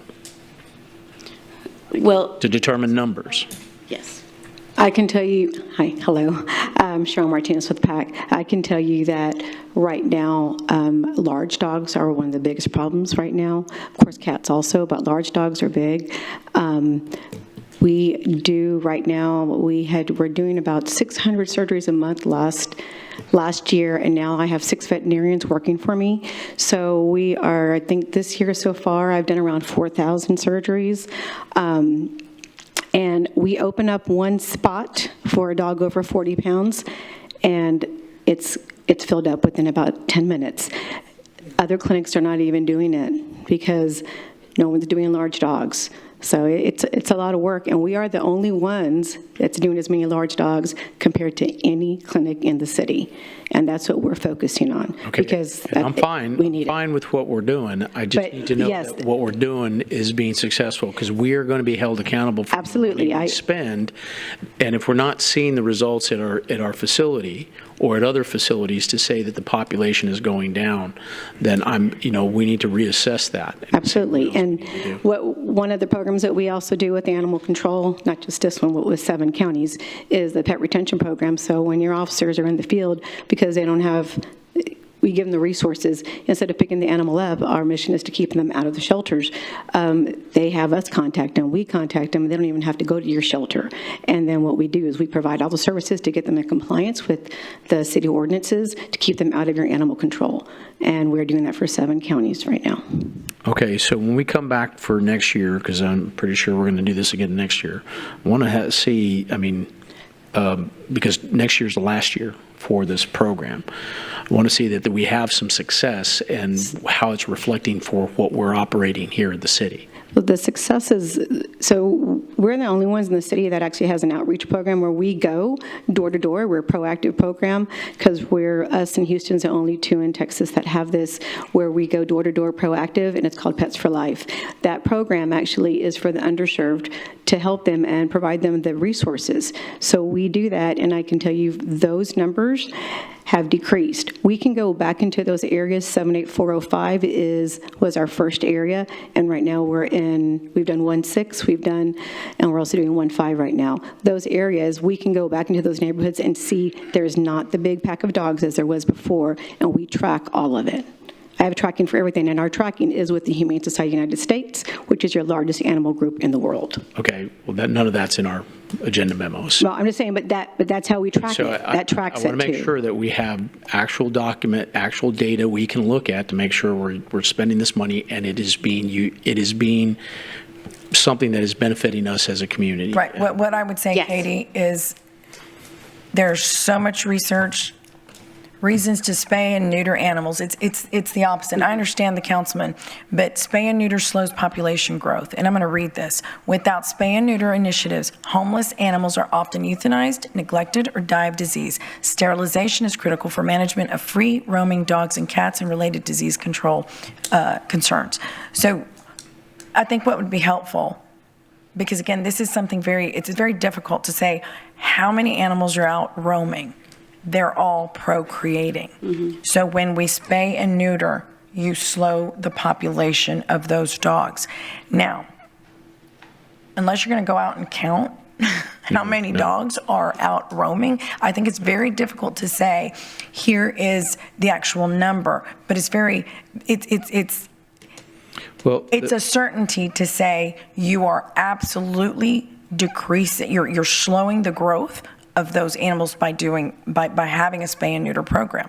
There isn't a city above us that doesn't have one. I mean, probably below us too. So this is a good move moving forward to address the issue. Okay, so just so you understand where I'm coming from, we're already looking at expanding the amount of facilities we have at animal control there on Holly, right? So what I want to avoid, we're going to invest more money in more kennels, right? So because the complaints that I get is that I call animal control, nobody shows up, and this dog's roaming around. I pick this dog up, I take him to animal control, and they don't want to take him because there's no room for them. Okay, so that, when it's tangible stuff, when we have less animals within our facility or fewer animals that need to be euthanized because there's not, we have more going out and less coming in, that's tangible results, right? So that's what I'm looking for, because we're going to spend a bunch more money on more kennels because we don't have space because there's so many dogs. And I want to make sure that what we're spending in the right areas so that we can see that reduction. We're not seeing it right now. And I totally understand, but like every other situation, this has been building and it's been built for years. And so it's a problem that's not going to be overnight or within 1 year. It's going to be a process. And so that's why now we are going to be working closely with everyone we possibly can, especially PAC, Gulf Coast, every other place in town that will help us lower that population out on the streets. And when you ask, are our numbers in our facility going to get lower? Probably not. And I can tell you why. It's because the more that we spay and neuter that we're picking up and we're getting out fostered or rescued, that gives us more chance to go back out to the public to get more of those that are out there. So it's going to be a constant revolving door until we get to that spot where we don't have all of these animals reproducing on the street. And when is that? When is that? I can't tell you that. Well, see, I need to see some success metrics within a certain time frame. I don't know what that is. We're going to be doing this for 3 years, maybe another 2 years after that, but there's got to be some success. It will probably take a while because, again, it has been building like this for years. Right. Right. And you don't know the number of loose dogs out there. Right. So you'd have to do a loose dog count. Gil, you can start it. That's their job, right? I'll go help you. Okay. Thank you. Councilman Suckley. Thanks, Mayor. Thanks, Cheryl, for the additional information. That was helpful.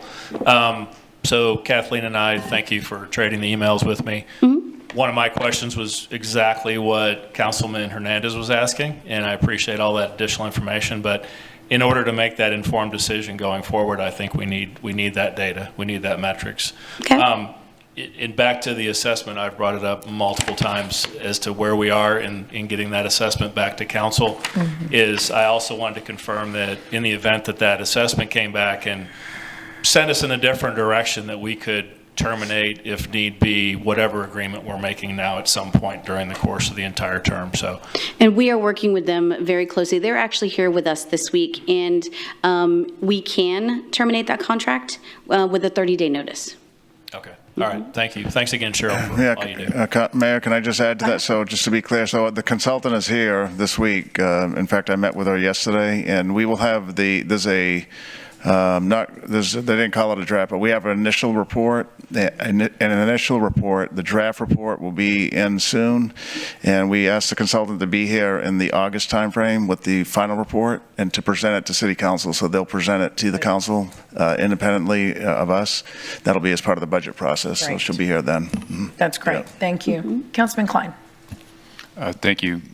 Katie, thanks for what you're doing over there at Animal Care Services. I was struck by something Cheryl mentioned a minute ago, that at PAC, I guess, are the only ones that are looking at large dogs right now. I really see this as a public safety issue. I'm concerned about cat population as well, overpopulation, about the overpopulation of small dogs, but the large dog overpopulation issue is really a public safety issue. Yes. We've had a number of reports now of cats being killed by pack of dogs, small dogs being attacked or even killed by larger dogs, people being attacked by dogs as well, joggers being attacked by dogs.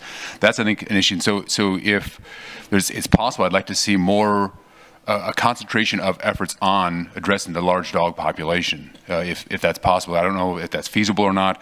Maybe we need to look at other partners in the area as well, or re-examine our partnership with PAC regarding that as well to expand on that. Yes, sir, and we are actually concentrating on all of the pack of dogs. So as soon as we get one of those calls, we are either going out as single to see how many and then sweeping the area to pick up. And I will say that to use your resources more effectively, I've actually done an entire breakdown of this. I will say 15% of the animals that we do for spay and neuter should be dogs over 40 pounds. And I did more than that last year, but I will always do a minimum of that because male cat takes 45 seconds. Female cat takes about 3.5 minutes. Male dog is probably around 8 minutes. Female dog can take to 20 to 30 minutes, sometimes 45 minutes in a high volume clinic like I have. So I will tell you, we are focusing on large dogs and we do them every day, but 15% to me is the minimum to be fair, to be able to start to make some impact with the money that you're spending. Right. And also, of course, we do a lot of cats also, but also I think that just today alone, we did 46 animals, and I think 18 of them were dogs, and a lot of them were over 40 pounds. Yeah. Thank you so much for what you're doing. Again, just going forward, I think we need to be cognizant of that large dogs are really, I think, the biggest issue here, because it's not just a stray animal issue anymore now, and that's really a public safety issue. Yeah. Thank you. Thank you, Councilman Klein. Councilman Hernandez, did you have another comment? Yes, I wanted to mention that Councilman Klein had kind of brought it up, and it's something that we brought up a year ago, that a lot of the population within the kennels that we have are large dogs, and they're hard to place. So he's correct in that aspect, and they're the ones that are the most dangerous. You know, there was an example last year of an elderly man that was killed by a pack of dogs in San Antonio. And it is, I don't want to be in a situation where, somebody's child or somebody's grandparent is killed by dogs in the city because we didn't pick them up, or we weren't able to do something. So maybe in the future that maybe all this funding goes to large dogs as opposed to anything else, because that's the problem that we have the most, and Councilman Klein actually hit on that as well. So if this is our biggest problem, that's where we need to focus our resources. Thank you. Do you have anything, Katie? Okay. Okay, so we are, let's see. I move for approval. Thank you. I'll second that. Okay, please submit your vote.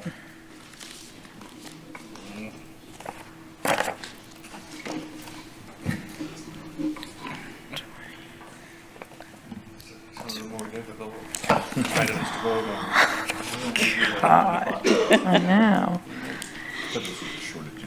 Yeah, right. Okay, motion carries.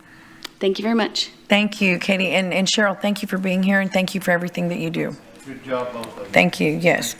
Okay, the last item pulled was item number 20. That is a resolution setting a public hearing in City Hall Council chambers on July 16, 2024, to consider the possible adoption of impact fees. Councilman Hernandez pulled that one. Your question or comment, sir?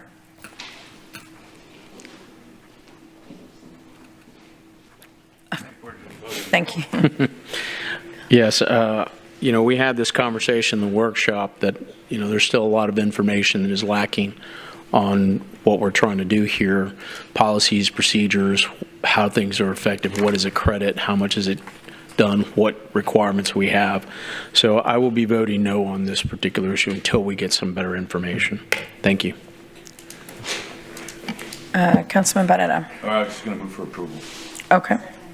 We have a motion. We have a second. This is to set a public hearing. Please submit your vote.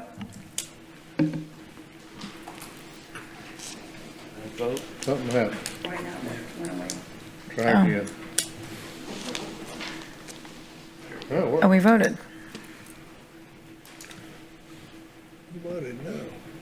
Me. Oh. And me. I've been against it for a long time. Oh, you did too. Okay.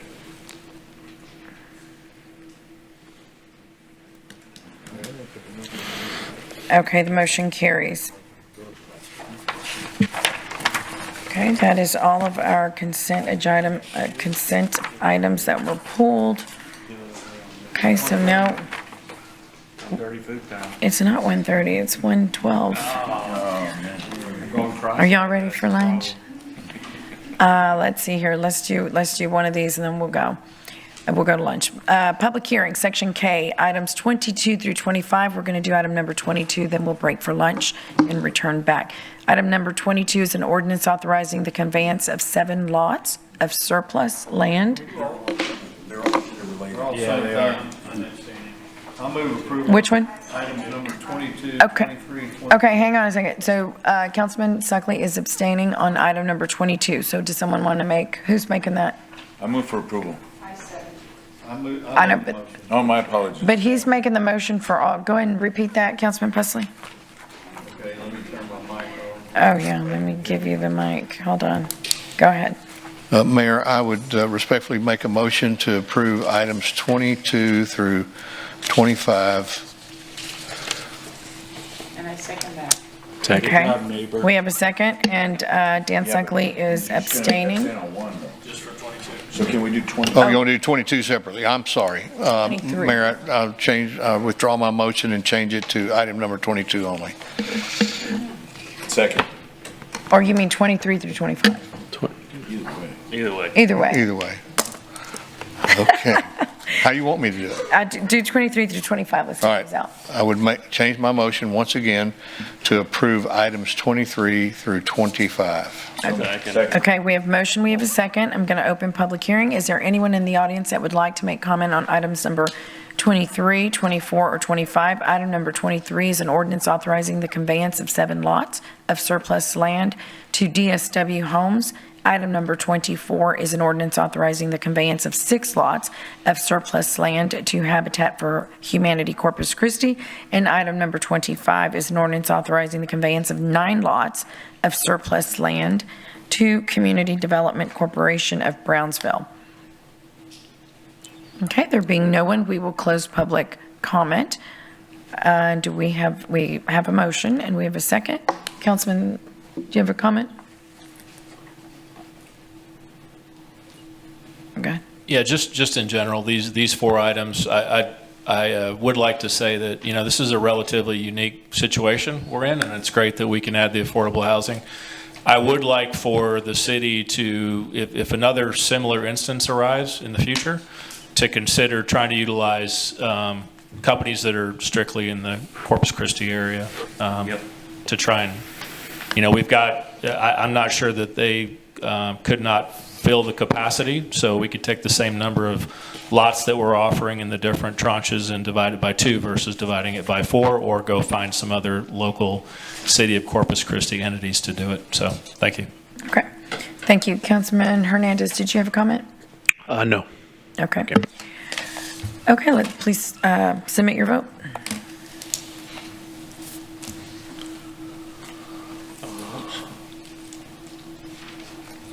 And Mayor, I think we need to thank the Ed Rochelle Foundation for making this possible. Absolutely. The motion carries, and we would like to thank them because this is a very good news item and something very much needed within the community, this housing project. So thank you. Thanksgiving Homes, DSW, everybody. Let's see, the motion carries. Got the motion wrong. or the voting platform was 23 through 25. I never abstained on 22. No, we haven't voted on 22. Okay, so we're doing 23. So now we Okay, need thank you. 22. Do y'all want to? Can I change my vote then, Stephanie? I'd like to just make it aye for the 23 through 25. Yes, so let me go ahead and restart the vote just so we have it recorded. Okay. And it can show for the public. Okay. Come on, Danny. No, we did. Okay, so to clarify, we're going to vote for items 23 through 25. Correct. And next we'll vote for 22. Hussey's hungry over here, Dad. I'm telling you, man. We're caving in over here. Is this the next one? I voted not going through for some reason. So this is the equivalent of, what is it when you go to the Mayor, ballot? have you submitted your vote? A bunch of times and Yeah. Oh, Same thing. sorry. Okay, the motion carries. So now item number 22 is an ordinance authorizing the conveyance of 7 lots of surplus land to So- Thanksgiving homes. So Mayor, I'd like to make a motion to approve item 22 as submitted. Okay, we have a motion, we have a second. Councilman Suckley is abstaining. Everett Roy, do you have a comment? I did, Go ahead. yeah. I was trying to make the comment before we voted, but anyway, no, I think when you look at District 1, and we've got these 4 different affordable home projects that are going on in the Lamar area, and considering where we started and where we're going to end up, this is amazing. This is an area that I have no doubt, I mean, because we have some affordable housing in that area already, but with this project, it's just going to continue to take it further, and it's exciting. And I think that the community as a whole, every time I talk to somebody there about the project, they're excited too. So Yeah. I just, as the council member for that district, it's just a big feather It is. in the city's cap. And I want to thank Ed Rochelle Foundation also, because without them, this couldn't have happened. Right. I Thank you. agree. Thank you, sir. Councilman Suckley, did you have something? No. Councilman Klein? Thank you. I think this is a very good idea, a very good project. Thinking about all of these items, 22 early through 25, I think we took the best approach here, because the providers, the developers that we're working with here are not necessarily providing the same product, producing the same product. Some are providing accessible housing as opposed to affordable housing. And so I think it's best, I'm all in favor of looking at local businesses here as well, local developers I think as well. But I think in this case now we've got developers that are providing a variety of different types of housing. I think that's going to be the best solution in this area. And so I'm very happy to support this. Thank you. Great. Thank you, Councilman Klein. So I'm going to go ahead and open public comment on item number 22. Is there anyone in the audience that would like to make comment on item number 22? Okay, there being no one, we'll close public comment, and please submit your vote.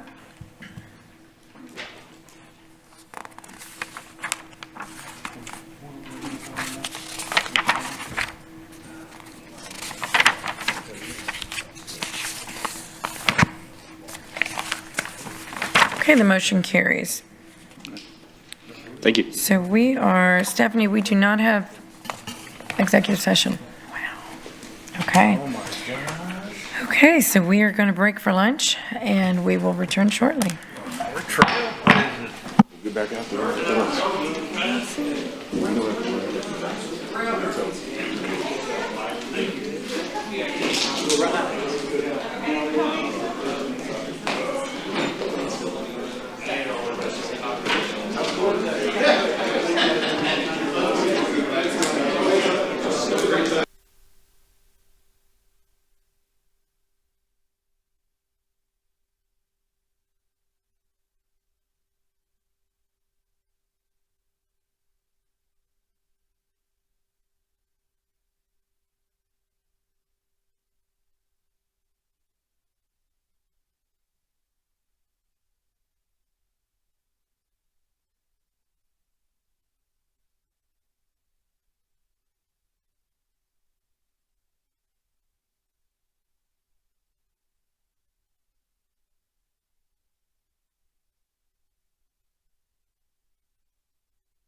Okay, we are back from lunch and reconvening our meeting. We are on section L, individual consideration items 26 through 20 and 27. So item number 26 is a resolution amending City Council Policy 28. Now we have a motion to approve. Second. We have a second. I'm going to open public comment. Is there anyone in the audience that would like to make comment on item number 26? Okay, there being no one, we'll close public comment. Please, Councilman Klein. Thanks. Ernie, I know I talked about this by email. I'm going to bring it up again. And maybe the numbers might be quite small. If they are, then maybe it's not that big an issue. But, we've been talking about the cost comparisons of asphalt versus concrete. And I just think that we need to keep in mind that especially if the difference is, I'm talking about the demolition cost at the end. So that at the end of lifespan, whatever, when you're taking out a concrete road as opposed to taking out an asphalt road, my sense is that the cost of removing a concrete road is going to be higher. I don't know how much higher. My sense, I think quite a bit, but I don't know. If it is a significant cost difference, I think we need to take that into consideration as well when deciding whether to go with asphalt or concrete, because otherwise we're going to be facing those additional costs down the road. And so that's the only reason I want to make a comment about that here today as well. Thank you. Councilman Pusley. Yeah, Mayor, thank you. I had contacted Ernie this morning because I was still a little confused on the presentation in our packet, and I asked if he could just real quickly summarize the difference between the two, because one document said if the cost was within $125,000, another one said if it was below $125,000, and then they both made cross references to whether or not they're going to still utilize the PI standard of 30. And as Ernie, is my understanding, you're not going to use that for determining whether or not it has asphalt or concrete, but the monetary consideration is still going to be taken into effect. So I don't know if you wanted to address that real quickly, if you don't mind. Yes, sir. So the current ordinance that we have in place does remove the PI as a criteria for selecting one pavement versus the other. But we did leave in the $125,000 per lane mile cost to determine when you have a bid between the asphalt pavement and the hot mix pavement. Asphalt pavement and the concrete pavement. That would be the determining factor. So is it below 125,000, or is it a range above or below? It's when we say within, it's below. Yes, sir. Okay. Well, within to me means plus or minus. Correct. Yes, sir. So. I think the language ought to, if it's going to be below 100, so it's going to be $124,999.99 is going to be the determining factor. Right, and what we could do, because when we reached out to industry, they had the same question and they understood within as what we want them to understand. So there wasn't any confusion with industry when we use the term within. Just your city council member is confused then. Yes, sir. Yeah. But I think it's important that we make that distinction clear, because within can mean plus or minus. Yes, sir. And the ordinance before had the statement when the cost difference of PCC is below 125 per lane mile, the city should recommend PCC. And so I think we both understand them to be the same thing, but if your point is the more correct statement, to get that understanding across. But we also have example calculations to show the different scenarios, and we can include that as well, Ernie, in 8 months, I'm going to be gone, so it's up to you. Right. You're the one that's going to have to live with this, and so I'm just telling you from my perspective, I'm not an asphalt guy. Right. If you want to talk about the rocks that are included in that asphalt, I can have a conversation with you, but to me, it was confusing. Okay, the language yes, sir. between the old ordinance and the new ordinance to me was confusing. So that's all I have to say. Yes, sir.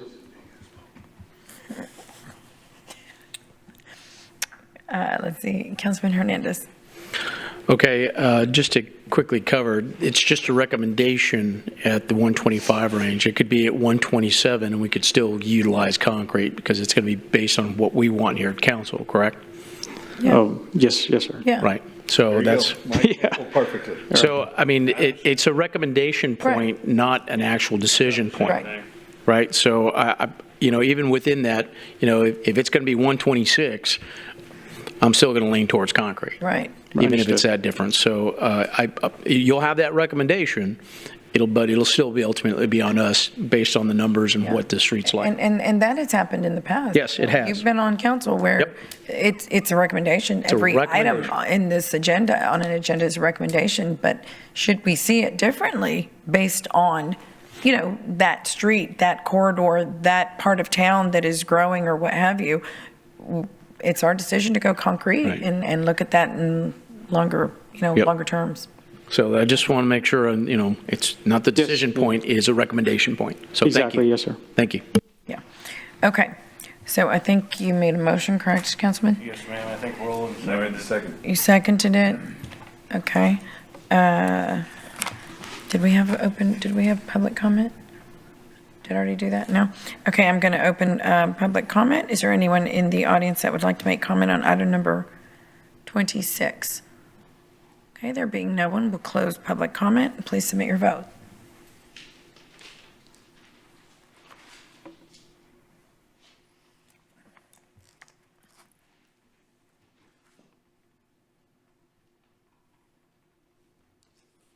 Okay, the motion carries.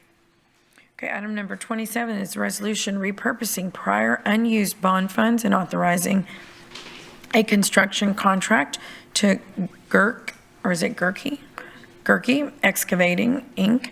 for the reconstruction of Brownlee Boulevard from Staples Street to Morgan Avenue. Okay, we have a motion to approve. Do we have a second? We have a second. I will open public comment. Is there anyone in the audience that would like to make comment on item number 27? Okay, there being no one, we'll close public comment. And please submit your, Councilman Pusley. Yeah, Mayor, thank you. I just want to make sure staff, if I know y'all have had some conversations with this company about what our expectations are, and are y'all clear about whether or not they're going to be able to, because this is a company from Wisconsin and everybody else that bid on this project was a local contractor. Yeah, that's correct, Councilman. Josh Conley, Assistant Director for Finance and Procurement.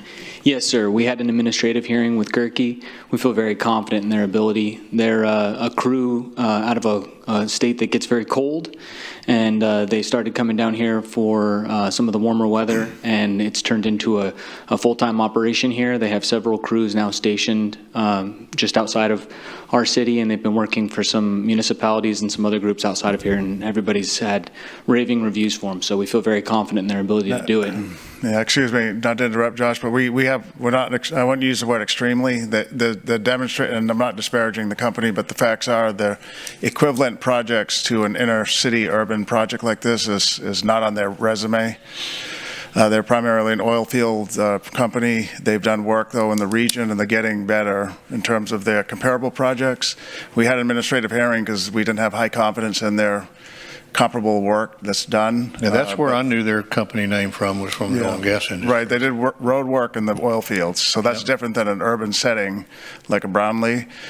They've proven themselves, though, in the administrative hearing, and we're going to watch them closely. And that we put that in here to give the council information that we're going to have to watch them closely. And we'll manage them to make sure they get the job done. Well, it's again, a low-bid contract, so. My concern is everybody else that bid on this was a local contractor. Yeah, exactly. That probably have more comparable work experiences, more comparable projects that they've done, the other companies. Yeah. But we're bound by the low bid, and we've heard it from council anytime we reject a low bidder. We hear it on that side. So we went through the process. We had an administrative hearing. They proved that in the administrative hearing they can do it, but we're going to have to watch them closely because they have not done a comparable project like this in their history. Yeah, that makes me a little nervous. Yeah, me too, as a city manager. So, okay. Councilman Hernandez. Did these guys do work for the RTA? And that wasn't on their list of references, on the list? sir. No. Okay. There was another company from Wisconsin that did a lot of work for the RTA, but Okay. They didn't do any work with the OTA. Okay, thank you. Councilman Klein. Yeah, just very quickly, I happen to notice in the memo, I think if I read this right, they're expecting this project to complete this project in about 17 months. That's pretty impressive. And I'll be very curious to see if they hold true to that, because if it is, that's a step in the right direction. Thank you.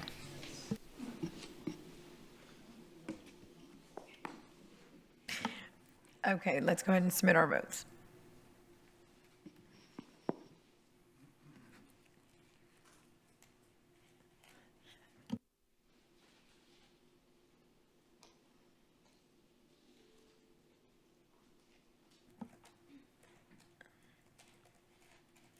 Okay, the motion carries.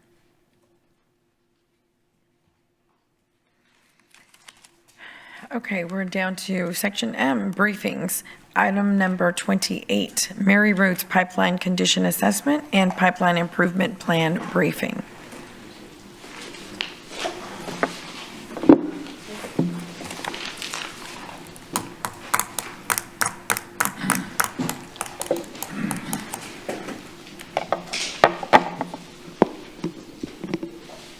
Okay, good afternoon, Drew Molly, Chief Operating Officer for Corpus Christi Water.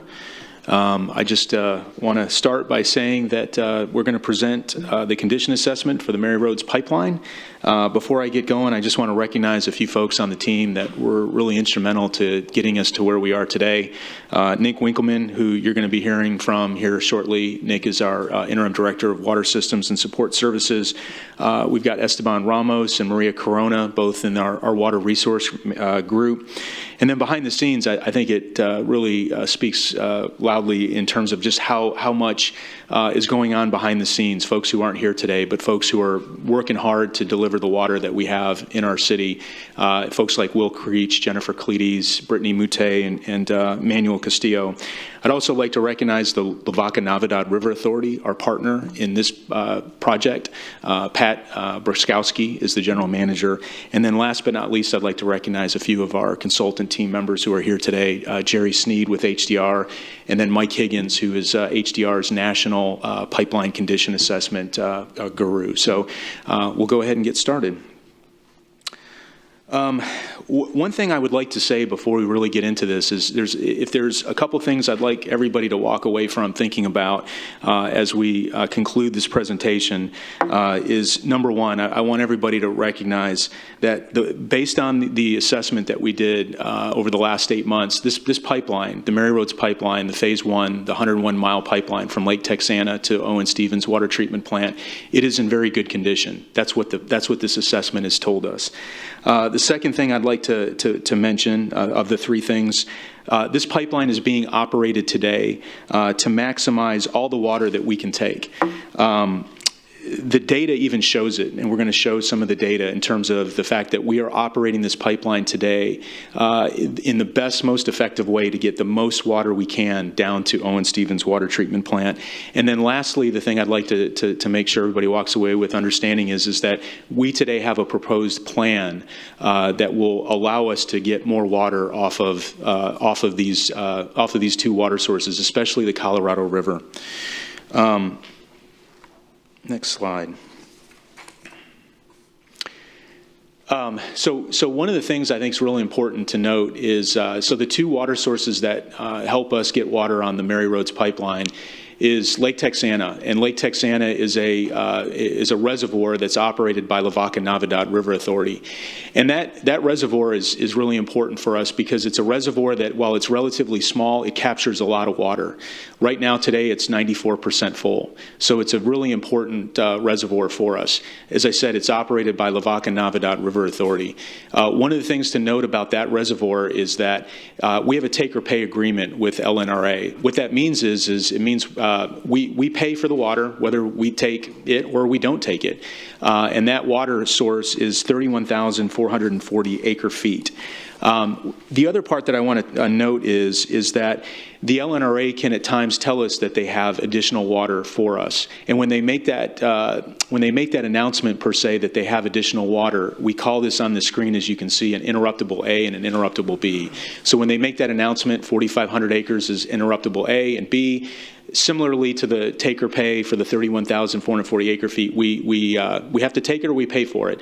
And so we're really inclined to make sure from a strategy standpoint that we really maximize and leverage all the water that we can on that resource because we're paying for it.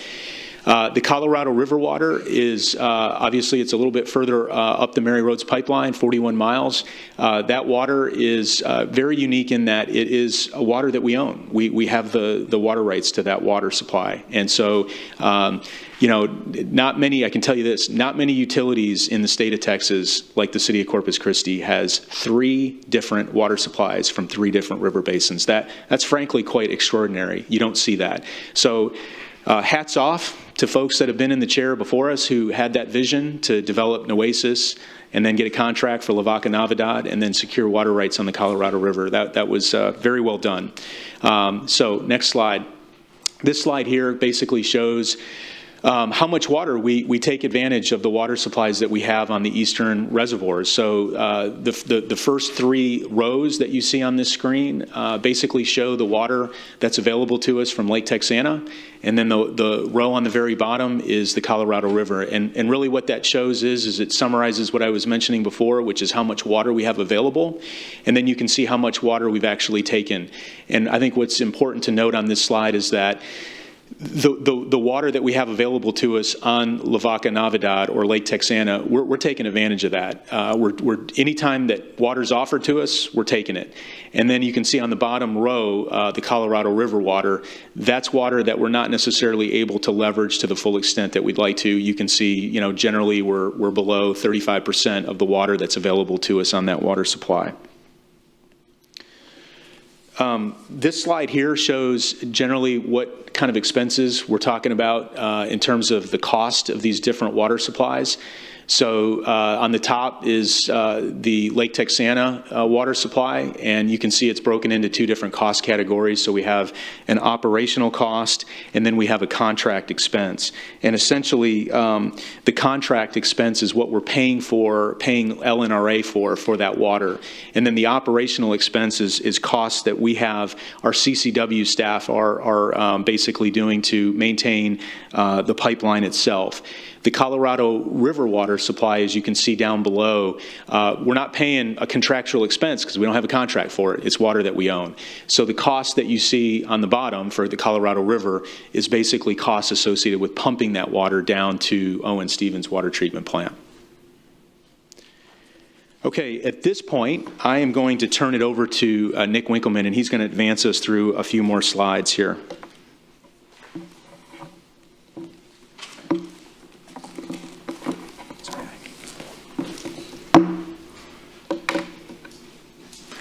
Thank you, Drew. I'd like to start first by explaining the components of the Mary Roads pipeline. And the slide in front of you, I want to emphasize it's both Mary Roads 1 and Mary Roads 2. So the primary component of the pipeline, of course, is pipe.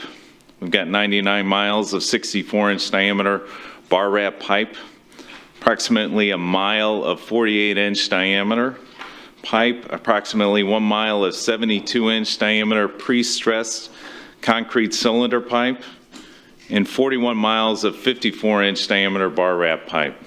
Could you talk just a minute about the definition of bar wrap pipe? In fact, Councilman, I've got a slide that'll show a little more detail in that coming up. So there are other key components of this pipeline, of course. This is indeed a pumping system. We have various pump stations, intake and booster pump stations. They are the Colorado River Intake Station, the Colorado River Booster Station, the LNRA or Lake Texana Intake Station, and then we have booster stations at both the locations of Bloomington and Woodsboro. There are other components of the pipeline. Those consist of air relief valves, valving. We've got blow-off valves and other connections as well. And the primary point I want to make with this slide is this pipeline is one path. It's one path for the water. A significant issue with any of these components listed here shuts down the entire pipeline until it's repaired. Our next slide shows the various pump stations we have. I mentioned these previously. As the pumping system was originally designed and installed, it was designed to operate at different pumping schedules or different flow rates. We refer to them as pumping schedules, and some of you may have heard us talk about Schedule 2B, Schedule 3. We're currently operating at Schedule 2B. Schedule 2B is between 40 million gallons a day to 46 million gallons a day. The goal, and you'll see later, but the goal is to increase that flow rate or capacity of the pipeline to extend it to a Schedule 3. CCW has repair parts and inventory on hand. These items are stored at the Woodsboro and Bloomington pump stations. They remain on hand in case of an emergency, so we can get to work as soon as possible to repair the pipeline. As I stated earlier, there's one flow path for the water, and if there's a significant issue, we've got to act quickly to get it back online. The pipe design, again, it's bar wrap pipe. There's a cutaway at the bottom of this slide. The bar wrap pipe that's installed in Mary Roads 1 has 4 pressure ratings. The lowest is 100 PSI and the highest is 175 PSI. Part of that design, the steel cylinder or the pipe, the actual pipe, has different thicknesses depending upon the pressure rating. Additionally, there's reinforcement that's spirally wound around the pipe, and the diameter of that rod also dictates the pressure rating of that pipe.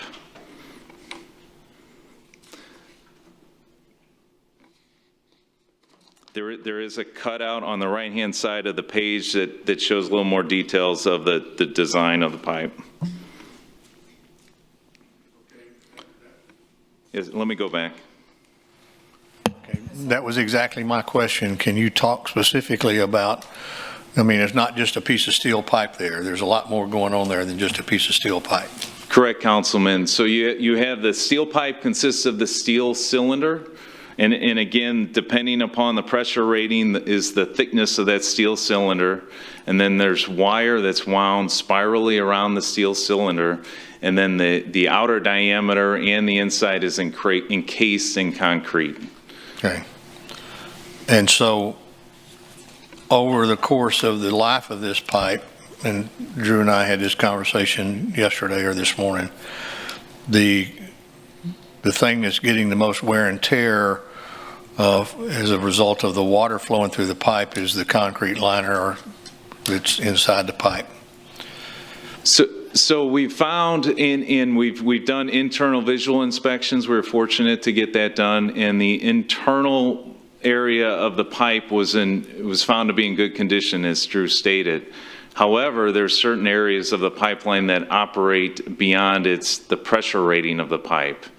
And then we've also found that previous failures are largely associated with the valves, the manways, the ARVs, and also the joints where the pipe was put together. Okay, so, and I won't belabor the point right now, but at some point I want y'all to, this is the second time I've heard good condition. So from good condition, I want to know why we're not running more water through that pipe. Yes, sir, and I'll get to that in the next couple of slides. Our project goals of this condition assessment consisted of determining the current condition of the pipeline, understanding the causes of past failures, identifying and implementing proactive measures to ensure the useful life of the pipeline, investigating the feasibility of operating at increased flows without increased risk of failure, and developing a near and long-term plan to manage and protect the asset. Councilman Roy. Councilman Roy. I just had a quick question. In terms of technology, Has there been any vast improvements in terms of pipe design in the last 5 years or so? Or are we essentially looking at basically the same type of pipe when you go about replacing the pipe or either making a bypass? Sure, Councilman. So the history of pipe, and our friends at HDR can talk to that more specifically, but they will indeed look at, during design, future design, they'll look at the best pipe associated for the pipeline. Of course, I would like to say that this bar wrap pipe has held up very well over the 25 years it's been installed. It has done very well, but as part of the design and future work, all types of pipe will be evaluated and looked at. So there's a possibility that the new pipe, if you get to that point in the project, could actually withstand and have a higher PSI rating? Right, so that would be done for sure. So we would definitely, even if we went with bar wrap pipe, it would still have a higher pressure rating because now we've got the data to show the actual pressures of the pipeline. So it would be installed with a higher rating.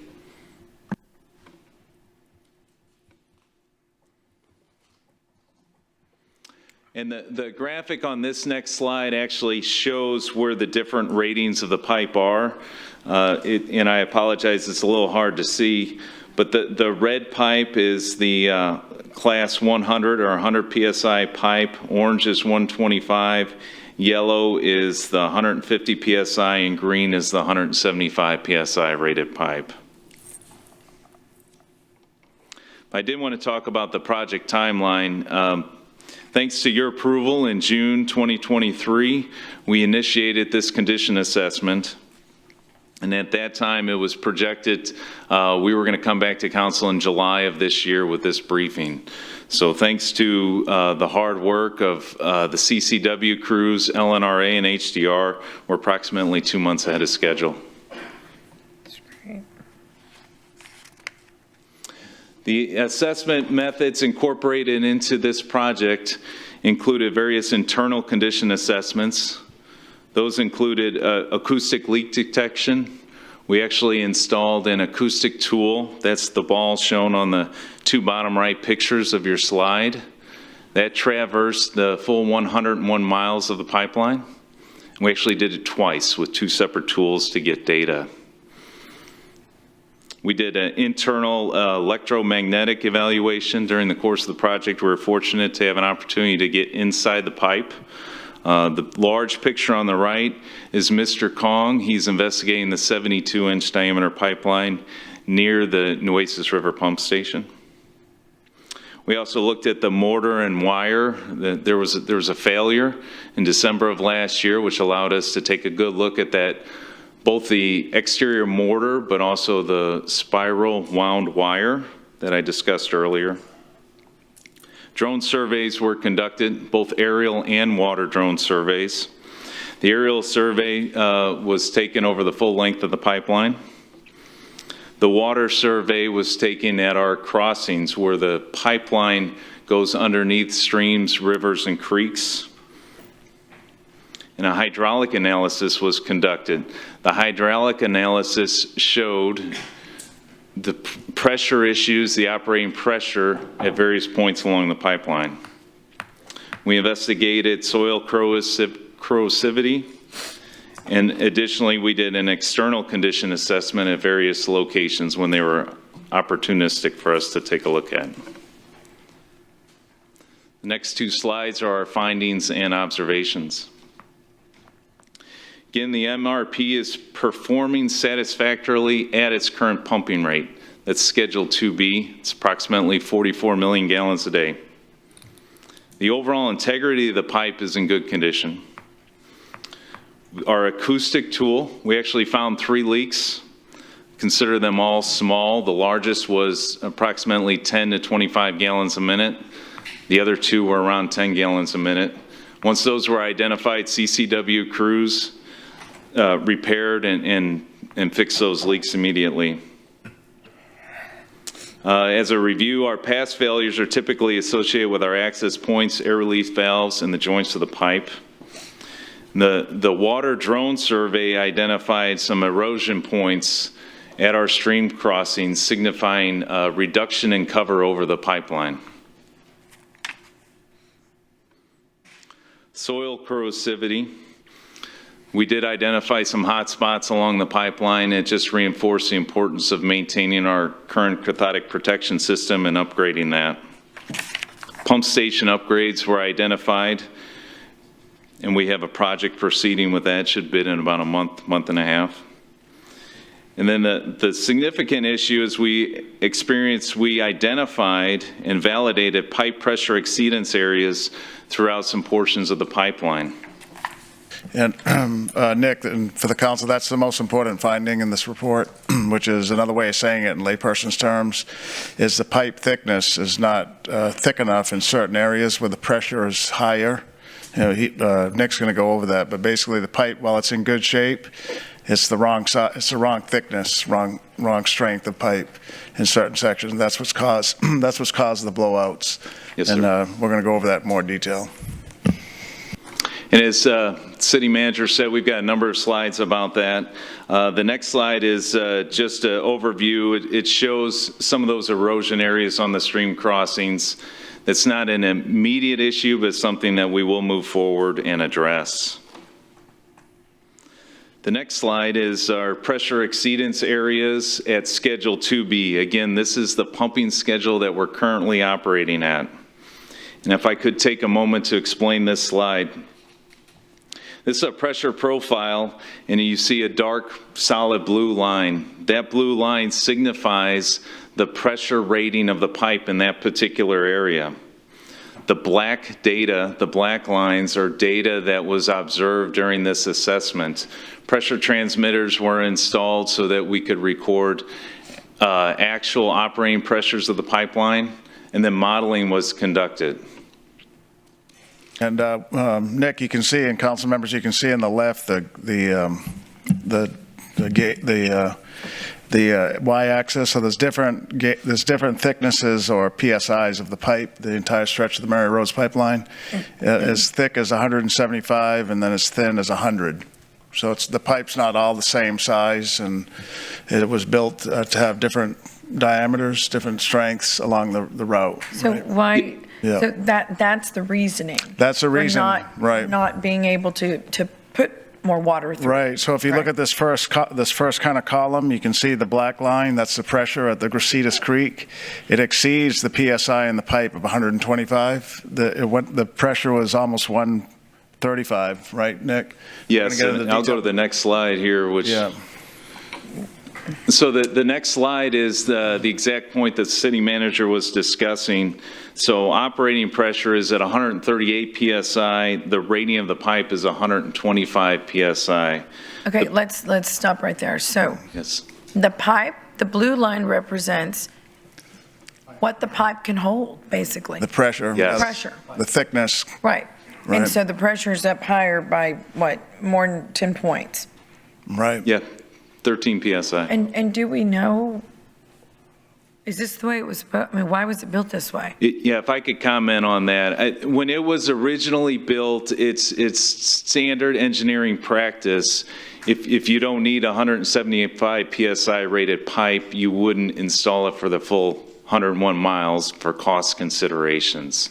So what they did is they designed the pressure profile, and the original designers decided on these on the areas where the pressure of the pipe was installed. However, over time, conditions change, and pressures can change as well. It's probably a cost savings, just to cut to the chase. Yeah. It's a cost saving measure, get the pipe done, get it in. But you can see it needs some, we have the recommendation of how to improve it. But that's where, you see the picture on the left, that's the blowout caused at Grasitas Creek on December. And the graph mirrors it or demonstrates it exactly. Did this pipeline ever put through the highest capacity, the highest, water level that it could? The highest schedule, yeah. So we have pumped it at Schedule 3, and the last time it was pumped at Schedule 3, which was approximately 58 million gallons a day.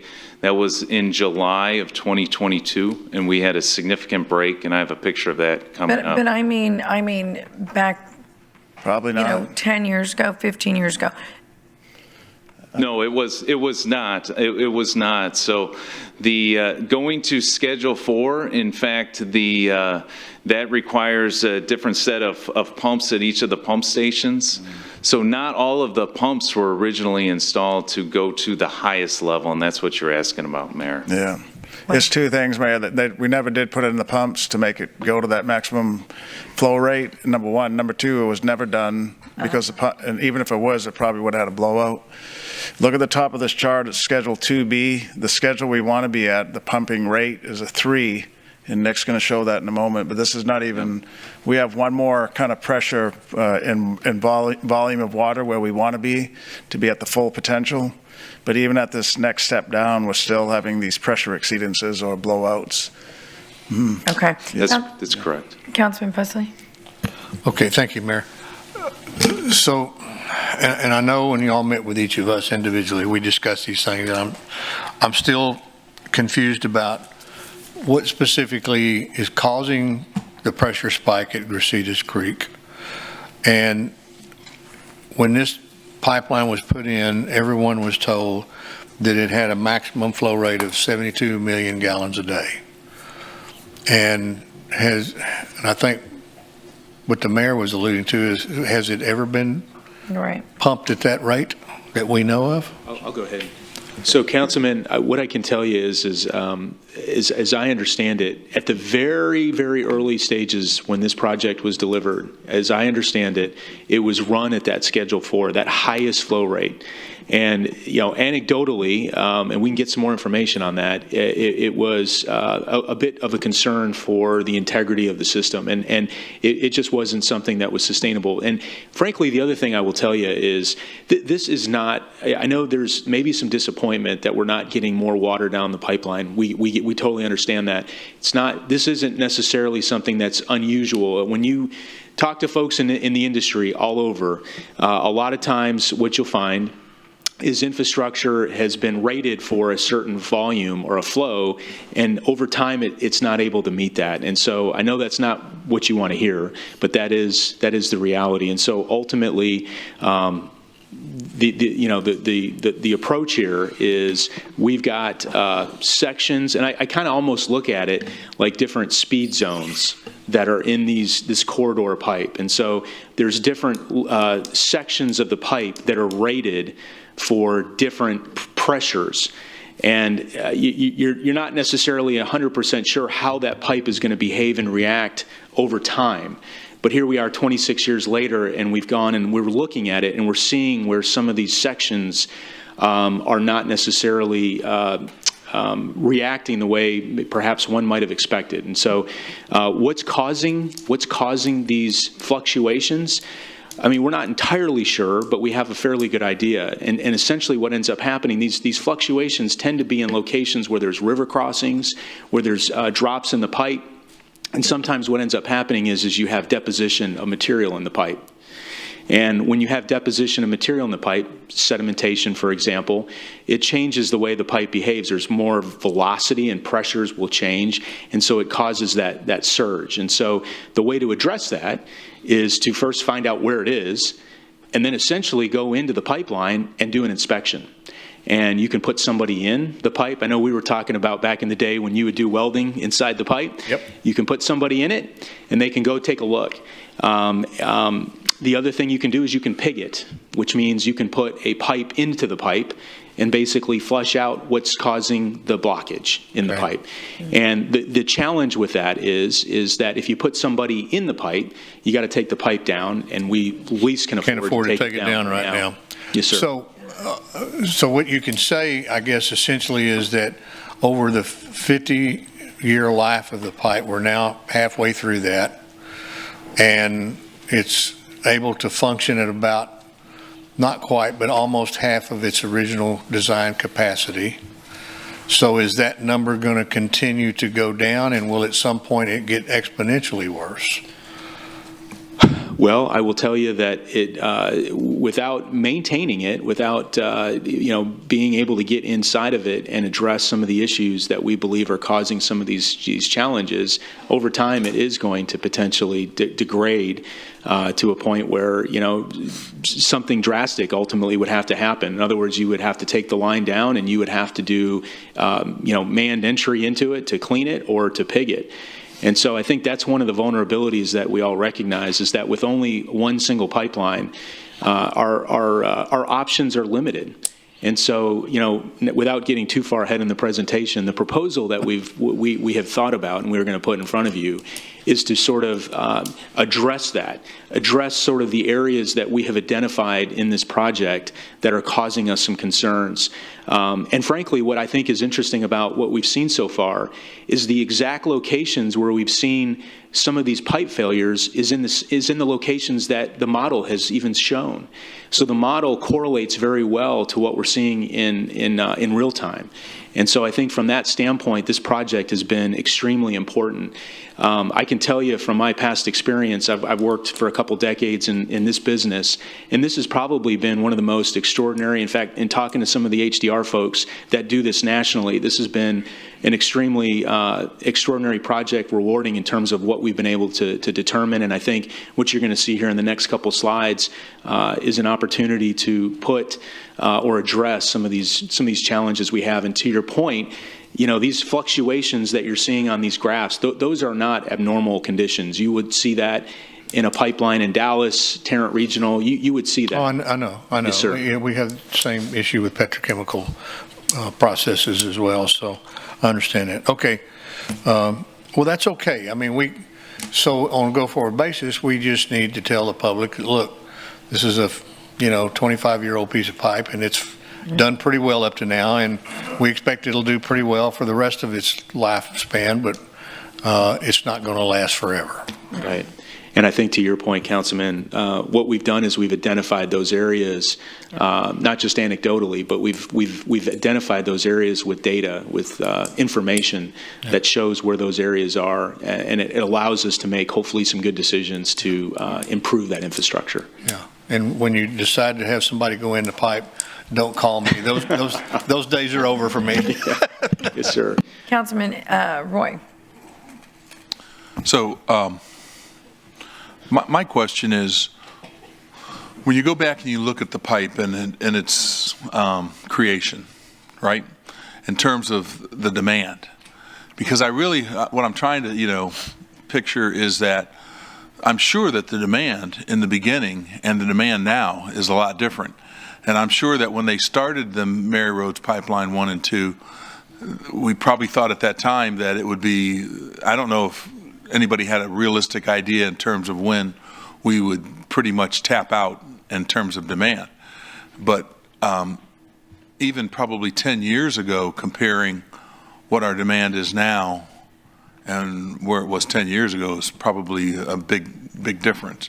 So, because I'm still trying to get my hands around, we're trying to save money. So we have different pipe based in different areas. And now that's kind of come back to haunt us because, unfortunately, our demand is such that we need to run it at a higher capacity. Because there probably wasn't a need at the beginning to run it at a high capacity because there wasn't the demand, right?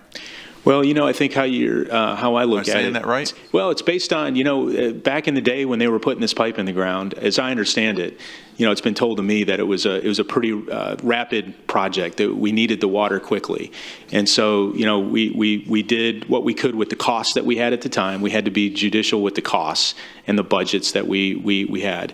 And quality was important and speed was imperative.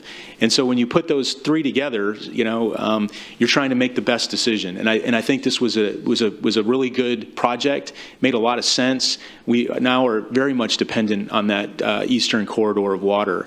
And so, yes, there were a couple locations that at the time they were designed with best practice standards in mind.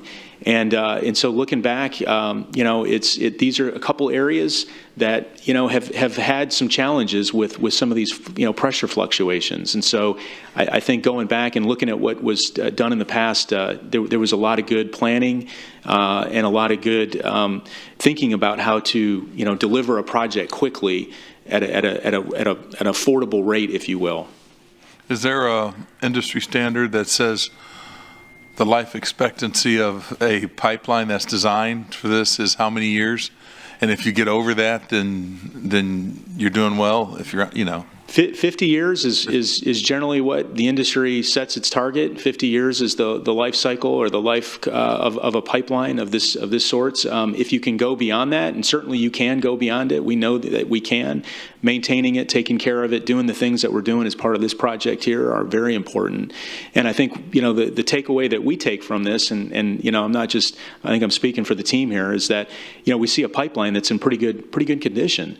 Unfortunately, there's a couple spots on it that, have some challenges, and those are sort of the roadblocks, if you will, that is preventing us from taking more water down that pipeline corridor. Okay, thanks. Councilman Hernandez. Okay. I had asked this when we had some discussions before this with regards to going to the pump design for 3B, I think is what it's called. Should be 3. 3A? 3, 2B, and it's 2A, 2B, 3. Okay, Schedule 3. Yes, sir. Okay, and there's a section between the Bloomington pump station and I guess a section there where it says SA River, that if we just did that section right there, we can get up and running in the Schedule 3 pressures, because the pressure coming off the LNRA intake is much lower than in Schedule 2B, right? Yeah. You want to take it? Okay. Yeah. Sure, Councilman. So one thing to remember is it is a pumping system, and we do need the flexibility to run at different flow rates. There's times when pumps will be down for maintenance. There's times when LNRA, the pump station, will have different challenges, or maybe construction projects at Owen Stevens may limit the amount of water that it can receive itself. So the goal, and where we got to at the end of this, is we want to address the pressure exceedances at both at 2B and 3, so we can functionally run that at either pressure. Okay, so, I mean, the difference is 10 to 12 million gallons a day, right? So I'm assuming, it's 14 MGD, going from Schedule 2B to 3. We're currently running at 44 MGD, and the max at Schedule 3 is 58 MGD. Okay, so I on your slide here it says 46. That's the pressure exceedance when we were running it and we did the modeling. That's the max of Schedule 2B, so we wanted to be accurate in the data we presented. Okay, so there's not a specific to where we can run Schedule 3 the majority of the time. The goal would be to run Schedule 3 during the majority of the time. However, there will be times during maintenance and operations we will have to divert to Schedule 2B. We want to address that. Okay, so what I was trying to get at is that this would be the first section you would do in order to get to Schedule 3 right away. Yes, sir. You can address the other issues that are applied to Schedule 2B, but if we want to get this additional volume of 14 million gallons, or to get up to 58 million gallons a day, I'm assuming that's the maximum, right? We're not talking beyond that, right? Currently, we're talking 58 MGD. Okay, so if we want to get to that right away, this is the section we need to fix. Is this that 9-mile section we were talking about? No. The 9-mile is part of the Schedule 2B exceedance. Okay, so this is how far? So and I've got those in the slides before, but it's a mile or so, I believe. This section right here. So what we need to do is... Are you talking about the San Antonio River section? Yes. Yeah, that's a mile. San Antonio Yeah. River section from the Bloomington station to the San Antonio River. Yes, sir. That's a mile? That is what we're calling location 3, and it's at 0.5 to 1 miles long. It's shown on the slide as a half a mile. Okay, so that's, I mean, can we get that pretty quickly? So what we'd want to, so part of that is project phasing, right? And I think where you're leading to that is that would be the place we would That start. would be phase 1, right? Yeah, that would be the start of the construction. Okay, so if we did that, how long would it take? Well, maybe we can get our HDR folks to help us out there. You've got, and I do have timelines at the end, but you've got design that you've got to do. We're going to remain in the same easement, but there are a number of crossings. There are a number of other pipelines, and there's also pipe delivery itself. We're going to talk about that in terms of procurement. But pipe manufacturers have told us it could be 8 to 9 months to get pipe. Okay, so we would order that right away, right? Look, we're talking about a timeline here, right? And we want to get to Schedule 3 because that'll get us the water we need right away and pump at that level. I can understand wanting to do, we're at 2B right now, right? We're pumping that right now. We are, and we're exceeding those pressures in those areas right now. Okay, but if we fix this 1.5 mile section, we can go to Schedule 3 right away and be within that pressure range, right? Right, and I would take that in the project phasing. You'd address that area first. Okay, well, I think that's kind of a no-brainer, right? All right, thank you. Oh, question that Councilman Pusley had. Do we have the capacity to treat it all, that additional 14 million gallons at Owen Stevens? That's an excellent question. And we do, but I do want to remind everyone that we have a number of improvement projects planned at Owen Stevens going on right now. Just, I think it was 2 months ago, you approved the raw water influent project. And we've got Clearwell 3 is going in. We're installing additional lines. All of those projects will increase the capacity of Owen Stevens as well.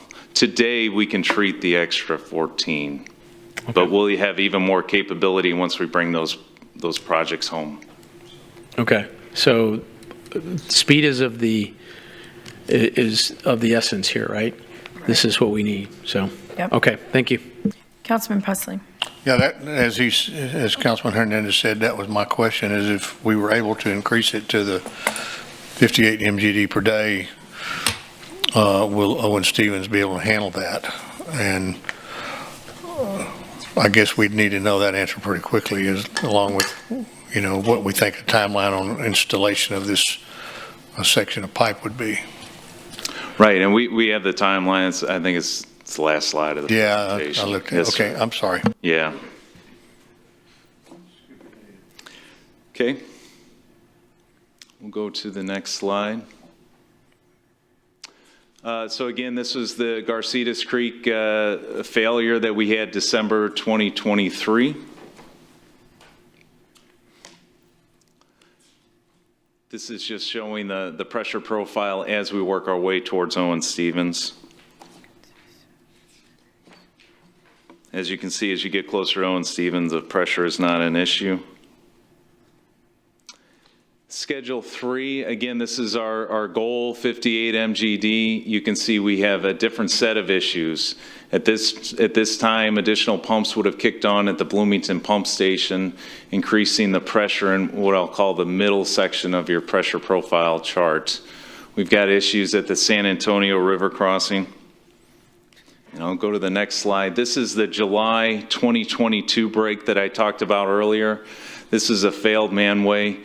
We were operating the pipeline at Schedule 3 at that time, and that was the last time that we operated that pipeline at Schedule 3. It was a significant failure. Thanks to the repair parts in the inventory, it was repaired in approximately 2 weeks. And the next couple of slides are just a better view of where the pressures are. Again, leading to Owen Stevens. The pressures are not an issue. Can you, Mayor, if you don't mind, I don't know if we ever did answer Councilman Pusley's question, which is why do we see spikes in the graph on the pressure? Sure. Yeah, why wouldn't it be more, level lined? Why do you see big spikes? Sure. So there are elevation differences in the pipe at those river and stream crossings. We go under the rivers, so there's certainly elevation issues causing the pressure. Like Drew mentioned earlier, sediment in the line will cause restrictions and increase the pressure. And then after 26 years, you've got increased friction losses.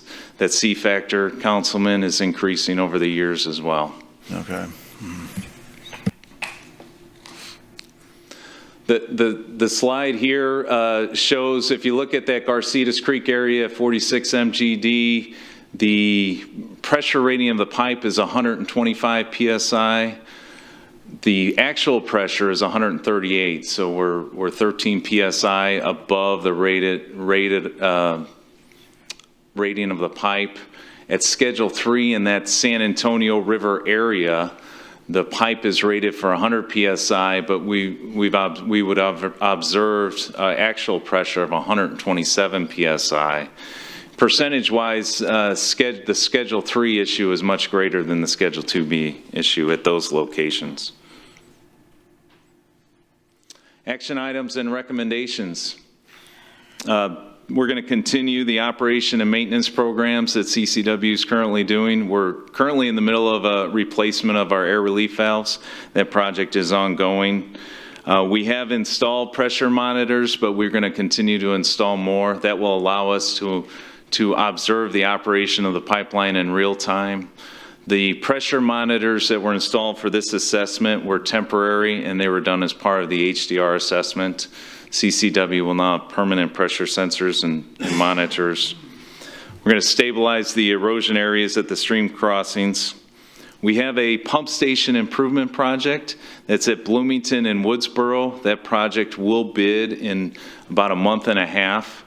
That project is meant to add pumps at the stations and then also update our variable frequency drives and improve our electrical gear and controls as well. And then when it comes to cathodic protection, we have a project bidding this summer. It's a service contract to maintain and upgrade our cathodic protection systems, not only on the Mary Roads pipeline, but also on the significant pipelines throughout the city. And then lastly, the discussion point is to begin design and installation of a parallel MRP pipeline at these pressure exceedance areas. Specifically, in the next 3 slides, we've identified the 3 pressure exceedance areas. So you've got location 1 is the north side of Lavaca River to the south side of Garcetas Creek. Location 2 is near Placido. And then location 3 is that San Antonio River area and the crossing. Councilman Klein. Oh, thank you, Mayor. I don't think maybe I missed this. You talked about the blowout at Garcetas? Yes. Back in December 23. What was the water flow at the time of the blowout? It was, that would have been Schedule 2B. So it's about between 40 and 46 yeah. MGD. And is that the current, well, I'm trying to understand if the current flow we're using now is threatening another blowout before we get the repairs made to this? Potentially, yes. We are still exceeding the pressure rating of the pipe in that area. And the Garcetas Creek failure was at a pipe joint, so it's where 2 pipes came together. And that's where it failed. And is there any other way to affect that water pressure other than water flow to reduce the water pressure without reducing the water flow? So Drew was alluding to it earlier. I mean, one method would be to internally clean the pipe to remove any restrictions. Unfortunately, in our situation where we're at right now, we can't shut down the pipeline for any length of time. Okay. All right, great. Do you have any sense of how much water was lost in that blowout in December 23? I wouldn't want to, I could get back, I would like to get back with you on that. I couldn't offer it to you right now, but I will say the picture on the slideshow, I took it myself, and that was the area in front of the pipeline, no excavation had been done. So the water itself excavated the leak for us. Yeah, and the entire area was very swampy and was very difficult to get to, and the Garcitas Creek was right there. Great, thank you. And you turn off the pipeline when there's a blowout, right? You turn it off if Yes, sir, you know that's about it. correct. Yeah, you Yep. take it offline. Mm-hmm. Yes, sir. Yes, sir.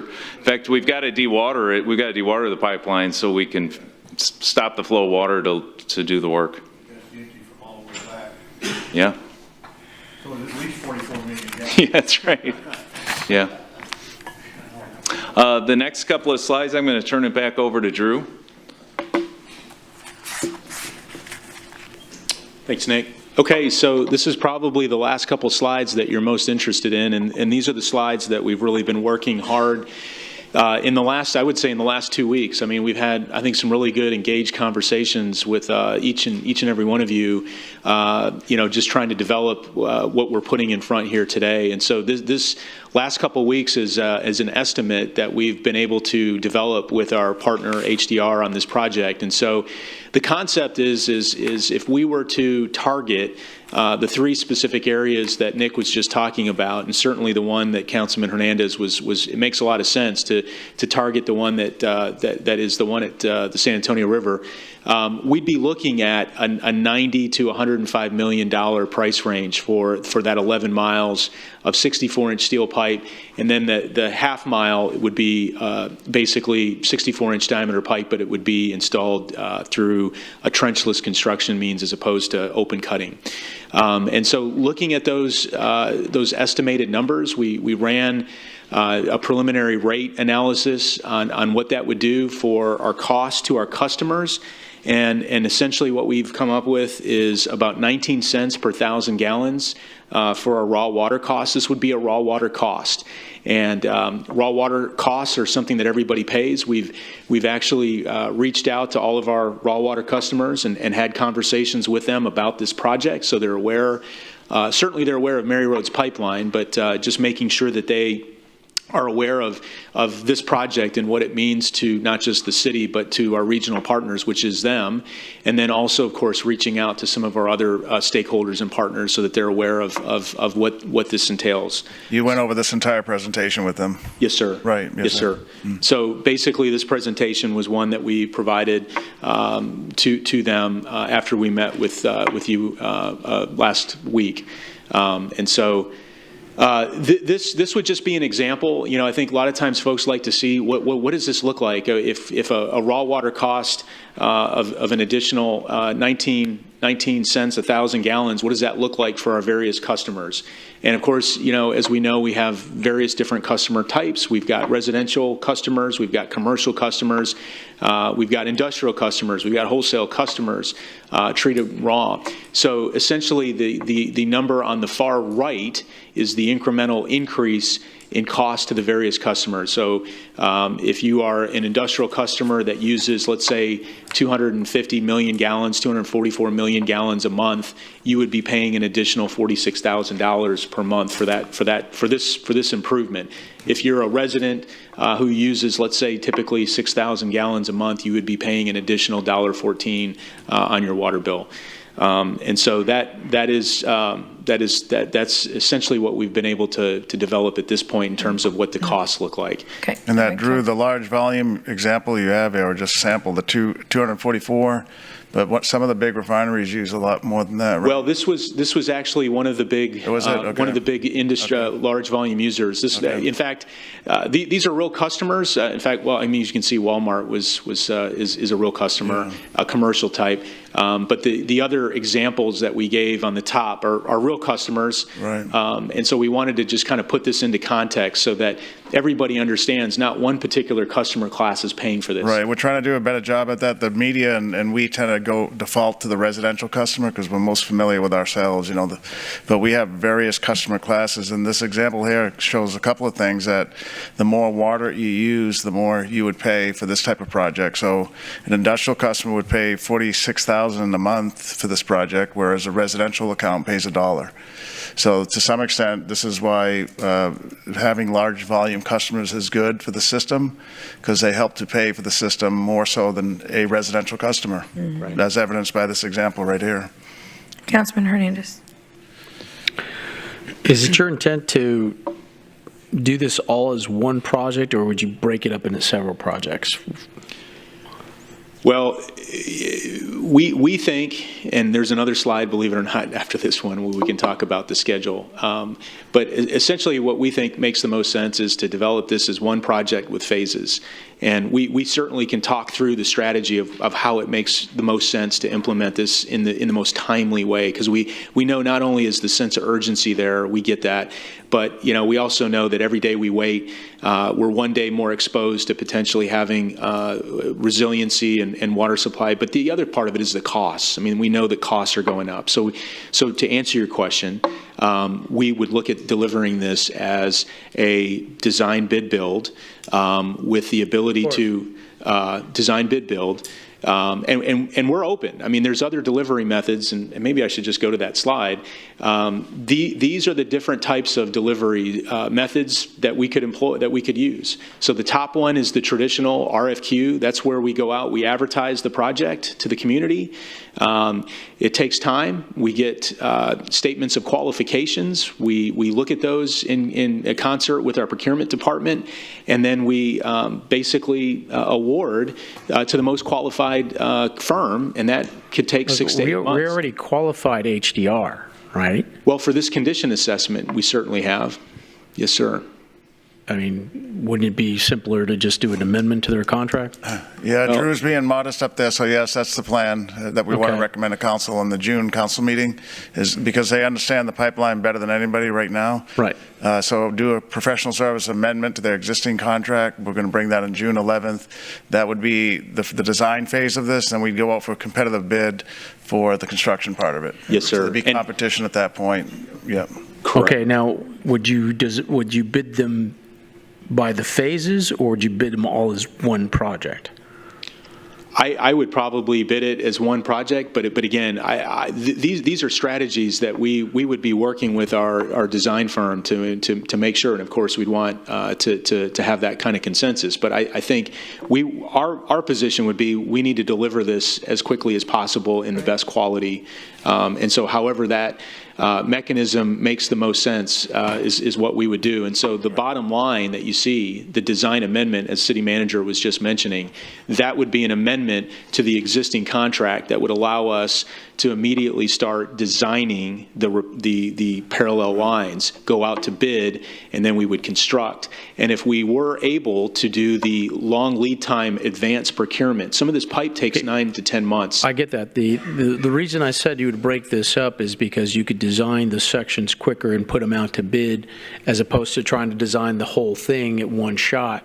And maybe HER can answer this question, then go right for bidding that section that we need right away.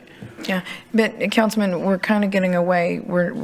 They need to work on that and bring it back to us. And if you look at the timeline here, 32 months is that's more than 2 years. No, I understand, right? but so, we need to let them know, y'all go take care of that in that conference room somewhere and bring it back. So, and Councilman, as Drew said, it's a 9-month based on what the consultants are telling us just to get the pipe. So already. I understand that. Yeah.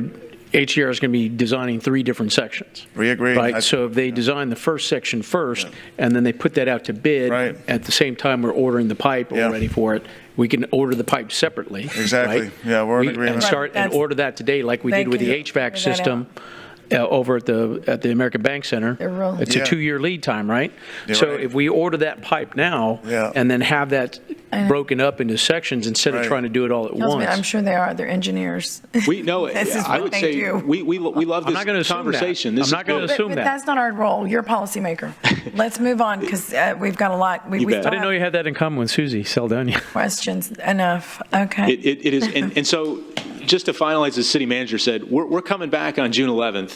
And we're going to have a more information. The type of stuff that we're talking about here, we'll have more. No, and we expect that. That's y'all's job, and we appreciate it. It is not ours. Sure. And let me just confirm, too, June 11 would be a contract amendment, and we'll have more information on the production plan. We're going to bring that contract amendment so we can get HDR working. Perfect. Councilman Suckley. I was going to say the same exact thing that Councilman Hernandez did. Is you mentioned the urgency, obviously. But if there's a way to compartmentalize that one section and do it section by section, but again, you're the expert, Drew, you and your team. Thank you. So that's, but again, utmost urgency to figure this out to get that 12 to 14 million gallon lift would be great. Right. Thank you. Thank you. Okay. Councilman Pesley. Yeah, same thing. I mean, I tell everybody all the time, it takes 3 years to get anything done at the city. So, but we got to shorten this up. We got to figure out how to make this happen quickly, because 42 months, that's, it's almost 4 years from now. And who knows what will happen in 4 years with that pipe the way it is now. So we got to figure out a way to shorten this up. Yeah. Okay. Councilman Roy. So my only question was, did you base your 32 months on a 12-hour workday or a 24-hour workday? We're going to be 24/7, Councilman. Yes. I believe me, the sense of urgency. That's the answer Right. I want to hear. Right. Thank you. Yes. And does that complete? That concludes the Yes. presentation. Well, thank you. And again, everybody, we're all on the same page. I think you all are on the same page. We need this yesterday. So we need to do, now we have knowledge of what the situation is with the pipeline. And that's, to many councilmen's points of why can't we put more water, through? So now we have this assessment. And how long ago was that we started this? It was about 10 months ago. 10 months ago. Was it 10? To speak to the credit of HDR, they got this done 2 months sooner. Ahead of time. Yeah, ahead you're of schedule right. by 2 so months. they understand the sense of urgency. Yes, so ma'am. Yeah. go back there and figure it out and bring it Yeah. back to us as quickly as possible. Thank you, Drew. bet. I don't think we have any other questions. Okay. But if we do, I think we've got a great presentation here, and we will reach out with any other questions. You bet. Thank you, Very sir. much. Yes, sir. Great. So we're going to move on to item number 29, and that is Hillcrest Area Parks Improvements Briefing. Dr. Young. Good afternoon, Madam Mayor and Council. My name is Neiman Young, Assistant City Manager, City of Corpus Christi, and I'll stand by for the presentation. While we're waiting for the presentation, as Council is aware, the Hillcrest Community Advisory Board, also known as the CAB, in April endorsed the city's plans, and I shouldn't state the city's plans, the plans that were crafted by both the CAB and the city for the Harbor Bridge Mitigation Project. The reason why it's called the Harbor Bridge Mitigation Project is because in 2015, the Hillcrest community, or some residents in the Hillcrest community, filed a lawsuit against the Federal Highway Administration and TxDOT, claiming that the new Harbor Bridge project basically effectively cut that community off from the remainder of the city and basically disenfranchised the residents within that community. The Federal Highway Association agreed, and they had asked for TxDOT to mitigate the impact that the new Harbor Bridge would have on the Hillcrest community. So in 2015, TxDOT, Federal Highway Association, the Port of Corpus Christi, and the City of Corpus Christi entered into a four-party agreement to develop a plan to mitigate the impacts that the new Harbor Bridge would have on the Hillcrest community. And the city entered into that agreement to act as an agent for TxDOT. Once that agreement was put in place, the Harbor Bridge project was given what was called a record of decision, which is basically a building permit to go ahead and commence the start of the Hillcrest, the start of the Harbor Bridge replacement, which started in 2016. Since that time, there's been a lot of discussions between the city, the federal agencies, state agencies, and the Hillcrest community to develop what would be the final plan for the Federal Highway Association to consider. So according to the Federal Highway Association, there were 4 parks that were specifically impacted by the new footprint of the Harbor Bridge. That included the Dr. H.J. Williams Park, the Ben Garza Park, T.C. Ayers Park, and the former Washington Coles Elementary School site. And according to the record of a decision, all 4 of those parks would have to be improved with funding that was allocated by both the MPO, the Federal Highway Association, TxDOT, and city funding to put together the plan to help mitigate the project. So if you look at the slide before you, the total proposal originally came to around $15.98 million.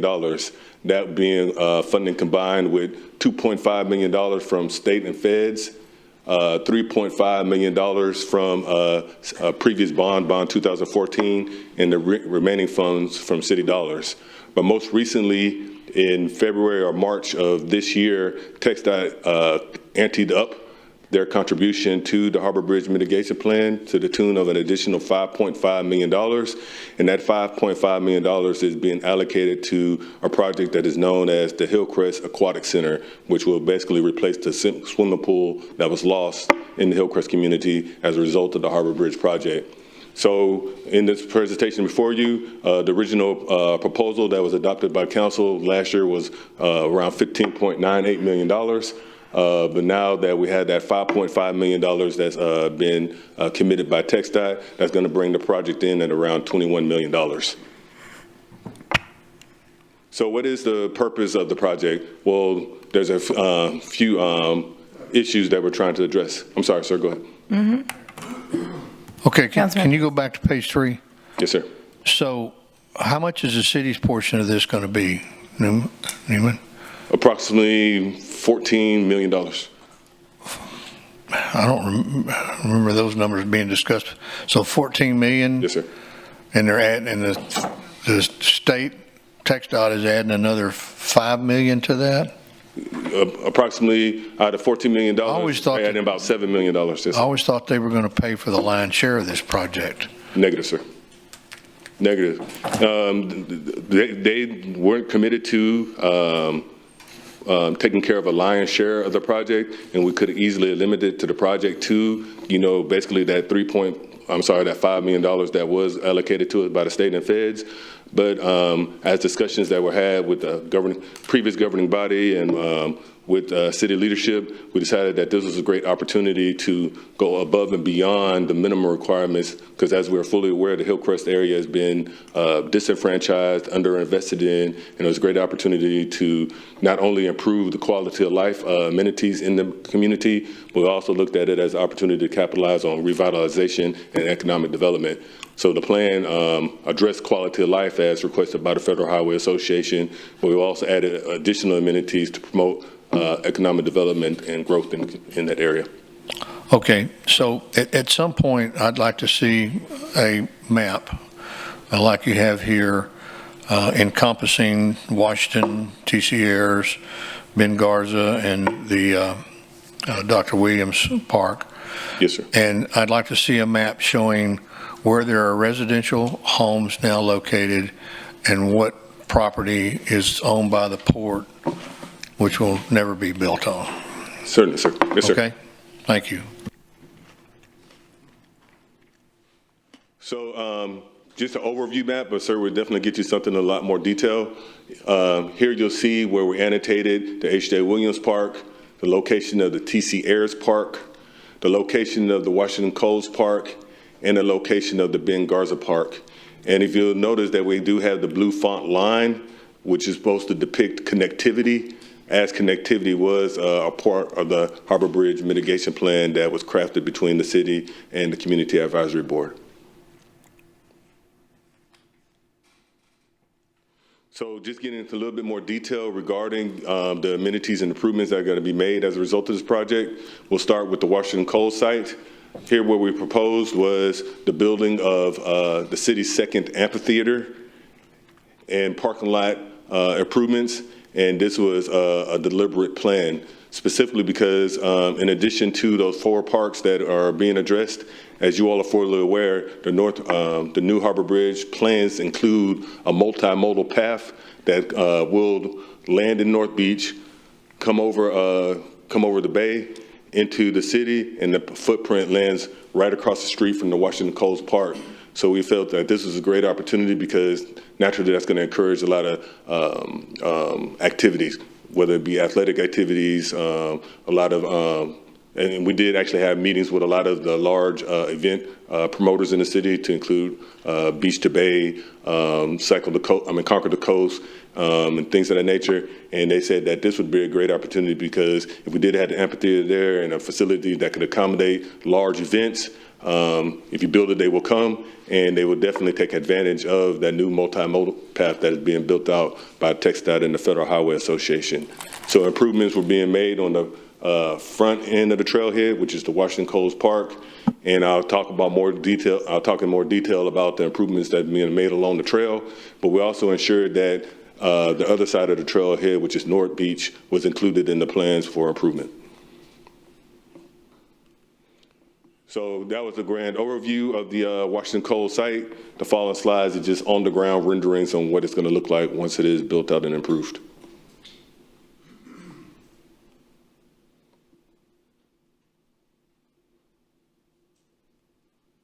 And then, Neiman, inside of the Washington Coles and several of the other parks, there'll be opportunities for monument signage to remember the leaders who lived in that part of our city for many years, right? Yes, sir, and thank you for bringing that up, sir. So that connectivity trail that was depicted in blue earlier, what that is being recognized as requested by the Community Advisory Board in Hillcrest, is called the quote-unquote Freedom Walk. And along that trail, there will be historical signs telling the history of the community, telling the history of TCRs and the Washington Coles history as well. So not only will we be promoting connectivity and multimodal transportation, but we'll also utilize it as an opportunity to tell a rich history as a part of this Corpus Christi community. This is TCR's Park. What you see before you is the build out of a softball field, which is basically homage to an old baseball field that existed in the Hillcrest community back in the 60s and 70s. So we want to utilize this opportunity to bring that amenity back to that community. In addition, you'll see parking lot improvements and landscape treatment. In addition, across the street, that site is known as the old D&N Leather site. D&N Leather's housing has been earmarked. Currently it's owned by TxDOT, but TxDOT is going to dedicate that property over to the city. And when it is dedicated, we're going to utilize this site to build a Hillcrest Aquatic Center, which will be complete with restroom facilities and a parking lot and landscape treatment.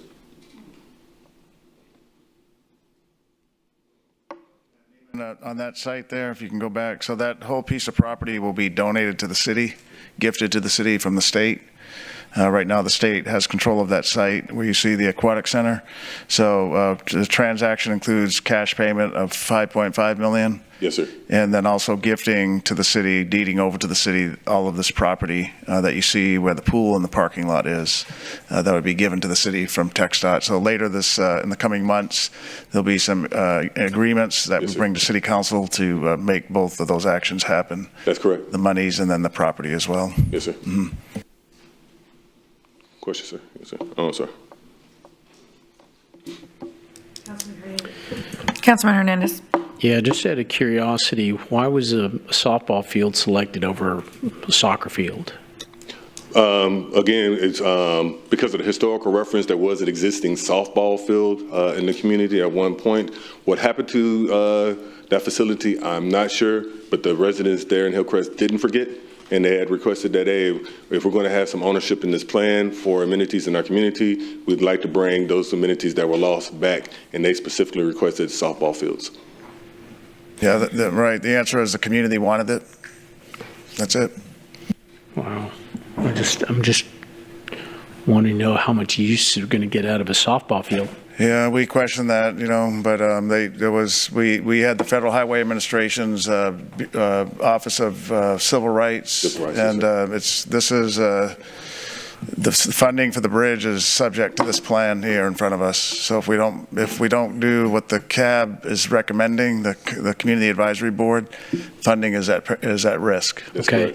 So in terms of how you build that out, because I'm curious as to the usage and how you could look at it over time.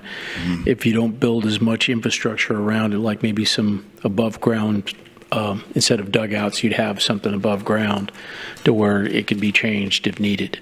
Yeah, this is, and Neiman didn't say it in the beginning, but this is 60, almost 70% designed at this time, at this point. Rapidly. Except for the aquatic center, everything Neiman's shown you has been under design for a year. Well, yeah, I understand the design component of it, but if it's not getting utilized, at some point you shift directions. Yeah. Exactly, sir. And we definitely take those concerns into consideration, sir. We also have Rodney and our engineering team here, so we'll definitely keep that in consideration regarding the dugouts and the permanence of the facility. Okay, thank you. Councilman Hunter? Thank you, Mayor. A few slides back, you had the amphitheater park. Yes, sir. I guess this goes for the trees too, but just make sure the trees have ample shade and the see-through blue shading sails you have, I don't think that's going to be very good shade. So we've had a lot of issues with shade and a lot of complaints with shade. Yes, sir. Maybe make it black because it reflects a lot of the light and heat back up. So, or I don't know. Check, sir. Noted.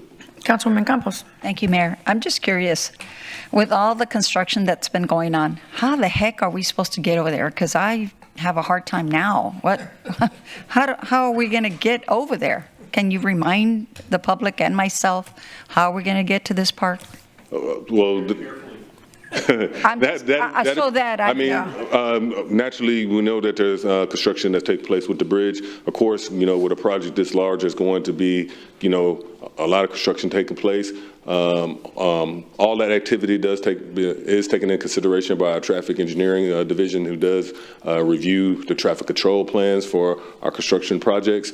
And so they'll basically have to. Because right now, I'm only thinking of, let's see, Port, right? You go, I think you can. Port of Winnebago.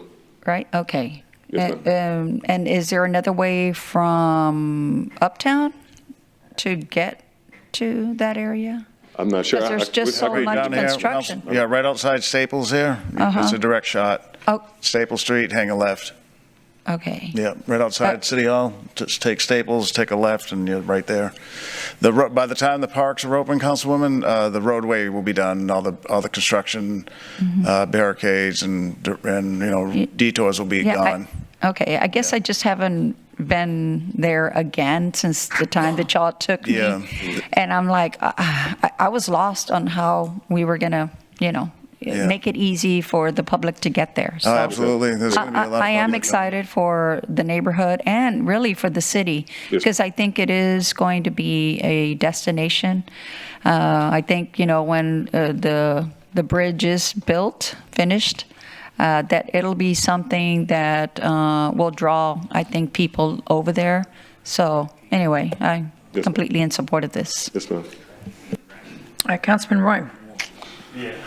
I feel like today's been District 1 day, because we've had, starting this morning at the TERS and all the way through, we've had project after project. Right, sir. Do you think that ideally that we'll be able to do this, synchronize, and get all of this done at the same time, or is there going to be a phase? And the only reason why I'm asking is that I could actually, just like what Councilmember Campos says, she hasn't been over there. And there's a lot of people that have really, in years, they haven't been over in that section.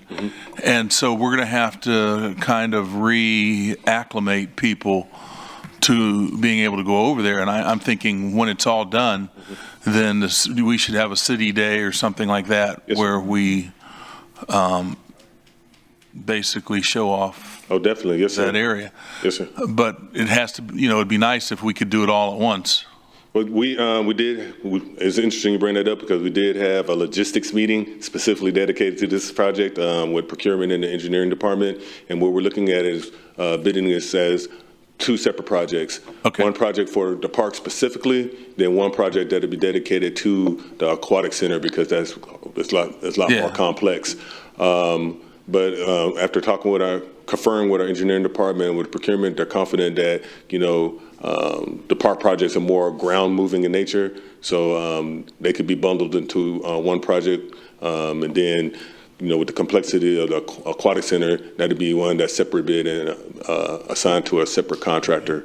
But we're confident that we can get both projects kicked off in September, which would be right in line with what TxDOT is looking for in the FHWA, and we anticipate that we can have those projects completed before the end of 2025, which is the deadline that's been established by the Federal Highway Association. Yeah, hopefully we can just beat the opening of the Bill Witt swimming pool.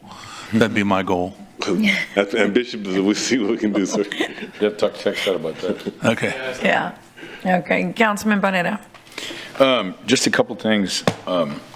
I guess if, along the Councilman Pusley's line of questioning, could you break it down, the budget, and then where all the in a future presentation, and then where what the dollar amount is per each?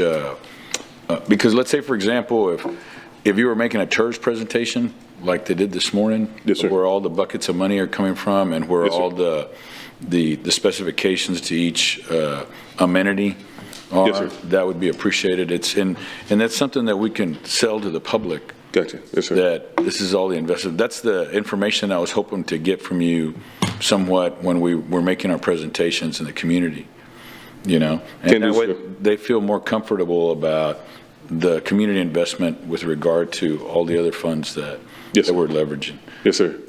Yes, sir, we got that. The other thing is, typically ball fields are used when there's multiple ball fields. I mean, if this is already done, and half's already done this, and I know a lot of the design is already complete, but, typically it's not just one ball field that's out there, especially if you're going to have some type of programming. So I go back into the statement I made. Are we placating a demographic of the community, or are we going to have meaningful programming? Hence the idea that now we're doing an aquatic center because we want to have a meaningful program that the community can use, not just checking the box. Yes, sir. And so I challenge you, Mr. Dodd and Mr. Gonzalez, is the same thing. Let's say, for example, maybe we have something in mind of the possible programming that we have, because some of the conversations have been here with regard to the use of the amphitheater. Let's just say, for example, it's just the same thing. I guess Collier Pool, is a lap pool, and Natatorium is a lap pool. If we can have that already available, that those are things that we've got in mind, or those are programs that we can put in place. And so that way, and then the coach can be more up to date on it, so that we don't catch him flat-footed again. Anyway, but anyway, just those, so that way the community understands that we want to do something meaningful. Yes, sir. And I think that would be a better selling tool, and particularly once we decide what our bond projects are going to be, and then this way you'll get the buy-in from the community, particularly the west side and the northwest side, and not the northwest side, but the north side as well. That the entire, this isn't that far from District 2, which, I played basketball at Ben Garza as well. And if that neighborhood can utilize it, then that's another great tool. Yes, sir. Thank you. Councilman Klein. Thank you. Neiman, I just want to ask you about the Freedom Walk that you made reference to earlier. Yes, sir. I guess these will be like historical markers, I guess, or something along those lines. Yes, sir. I don't want to get too far in the weeds about this, but do you have a sense of who's going to determine the content of those markers, and then maybe the materials are going to be used for that? I want them to be durable, so that 10, 20, 30 years down the road, they're still going to be there. Yeah. Yes, sir. Well, regarding the type and material, naturally that will be determined by our engineering department and recommendations from our engineering consultants. But as far as what goes on the signage is going to be determined through discussions with the city and the CAB. Even though the CAB has endorsed the plans, we remain committed to continuing the engagement with the CAB, and the CAB is planned to remain in existence because it's a TxDOT committee. It's planned on remaining in existence through the completion of the Harbor Bridge project and the taking down of the old bridge. So naturally, Our state partners are going to be continuing to engage with the community, and the city remains committed to that as well through the duration of this project. Yeah, I know TxDOT, I think they manufactured these as well, did some research and manufactured, I guess they were markers, but they're kind of temporary. They moved around from the Ovila Williams Center over to the library, I guess, and a few other places as well. That might be used as kind of a resource for these more permanent structures, I guess, in the Freedom Walk as well. Yes, sir. But I'm going to volunteer my colleagues at the history program over at Del Mar College. I would suggest maybe reaching out to A&MCC if you need additional resources. Not that you have to, but if you need additional resources, I think folks over there might be willing to help with that sort of thing as well. Awesome. We appreciate it. Thank you, sir. Thanks. Councilman Hunter. Thank you. Thank you, sir. Thank you, Mayor. Dr. Young, I apologize. I realized as I said it that I had to go back and get some coffee in the back room because I'm getting too tired. But yes, regardless of the color of the shade structure, since darker colors keep in heat, I don't necessarily care on the color. What I'm trying to get at is that we had significant shade. Yes, sir. Because we need that in all of our parks. I've been a big supporter of this project, or I guess all the projects leading up to this one, since about 2016, because the previous councils back then made the promise in the contract / agreement, whatever, to make this sort of stuff happen. Now, the different designs and areas have changed over the time period, and I haven't really put in any, I guess, effort into choosing which one is best, but I appreciate y'all's work. Yes, sir. Thank you. And I agree that we should go above and beyond. I think that y'all are doing a good job on that, and I really like the support of the local historical importance.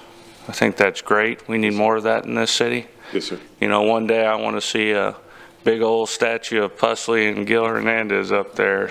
We're working on this, sir. District 1 and 5, maybe Everett. You can put them at the arcade building. There you go. Right there, right here on this corner. Right. As long as we follow through with our promise and our agreement, you're always going to have my support on this, because we can't risk anything else happening with the Harbor Bridge. Yes, sir. And I will say, though, that I will fight this if we don't get enough shade structures. Yes, sir. Or shading. I understand, sir. Councilwoman, Councilwoman Campos. I can't believe it. Plant lots You of heard it. trees and more shade. Oh my God, they're speaking my language. So I just wanted to say that I thought I'd offer a suggestion on the staples. Now that Peter reminded me, hey, Staples, you just cross over. Okay, you know what? I think that street could use some improvement as far as greenery, something to introduce us into going into that area. I'm just saying it would be nice to have some more greenery, shade, whatever that falls into. But again, I'm just excited that trees and greenery and all that are in this conversation, because this is something that we all know we need, and it can be done. We can actually have trees and water them and provide some cooling for our our community. So again, thank you. Yes, ma'am. Thank you, ma'am. Okay, Dr. Young, thank you. I think that's all the questions and comments. Okay. Thank you.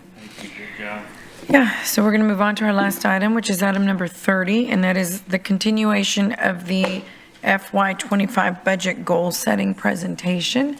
I think we have maybe, 3 or? Yeah, there was just a few more slides, so we're going to have Eddie just do them all. Yeah. The material's in the agenda packet. Oh, it is. So we just have 1 or 2 more revenue slides, and then a few policy issues brought to our attention by the council.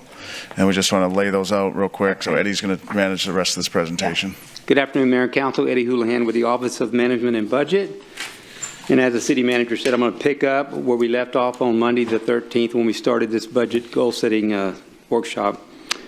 So we were on slide 51, starting there with the development services fee, which is the last slide that was in the fees and rates section of the presentation.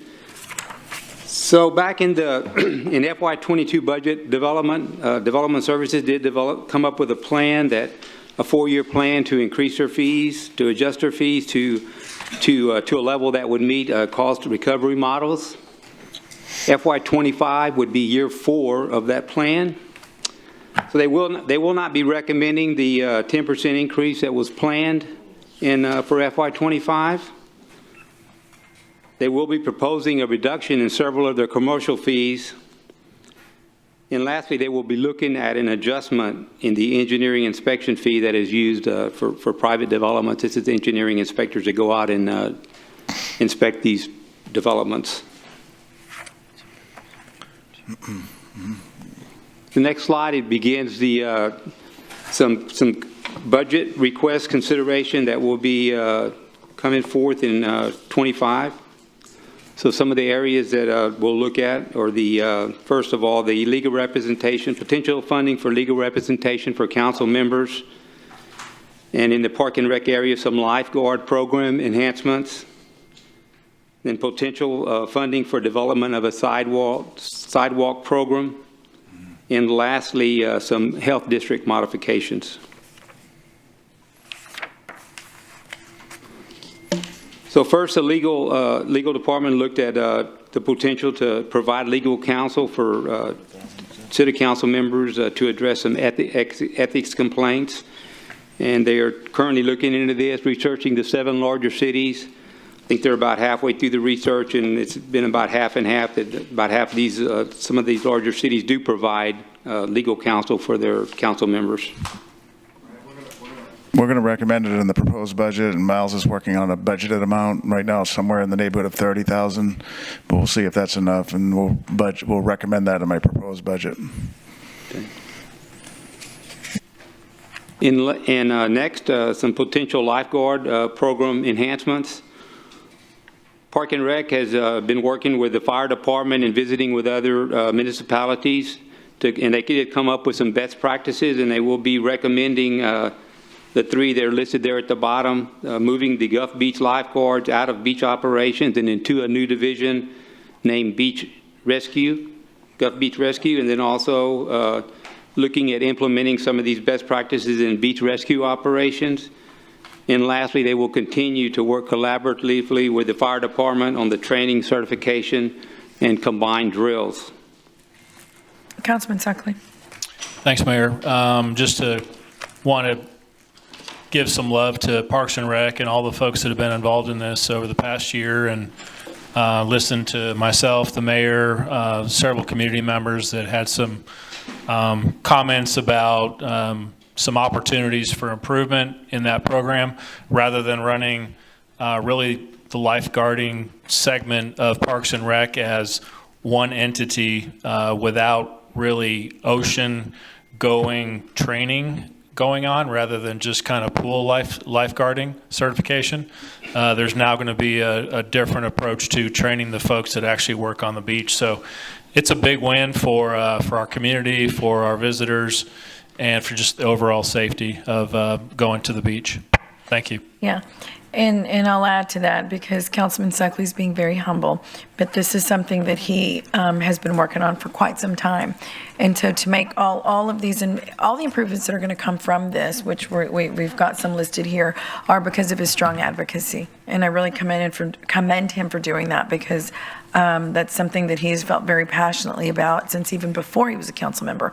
And it really put us on a path that we'd never been on, which was the collaboration between, rescue, which is, our fire department, and our Parks and Rec. So it was a really, really, and continues to be a really good collaboration. And in the end, it's a better program, and that's what he wanted. So thank you for that, Councilman. Okay. Some of the enhancements that will be brought forth for consideration of the 25 budget are adding a full-time Gulf Beach rescue superintendent, adding a full-time rescue training officer, and lastly, reclassing eight positions that they have from temporary, seasonal to part-time permanent classifications for a total estimated cost of a little over $371,000.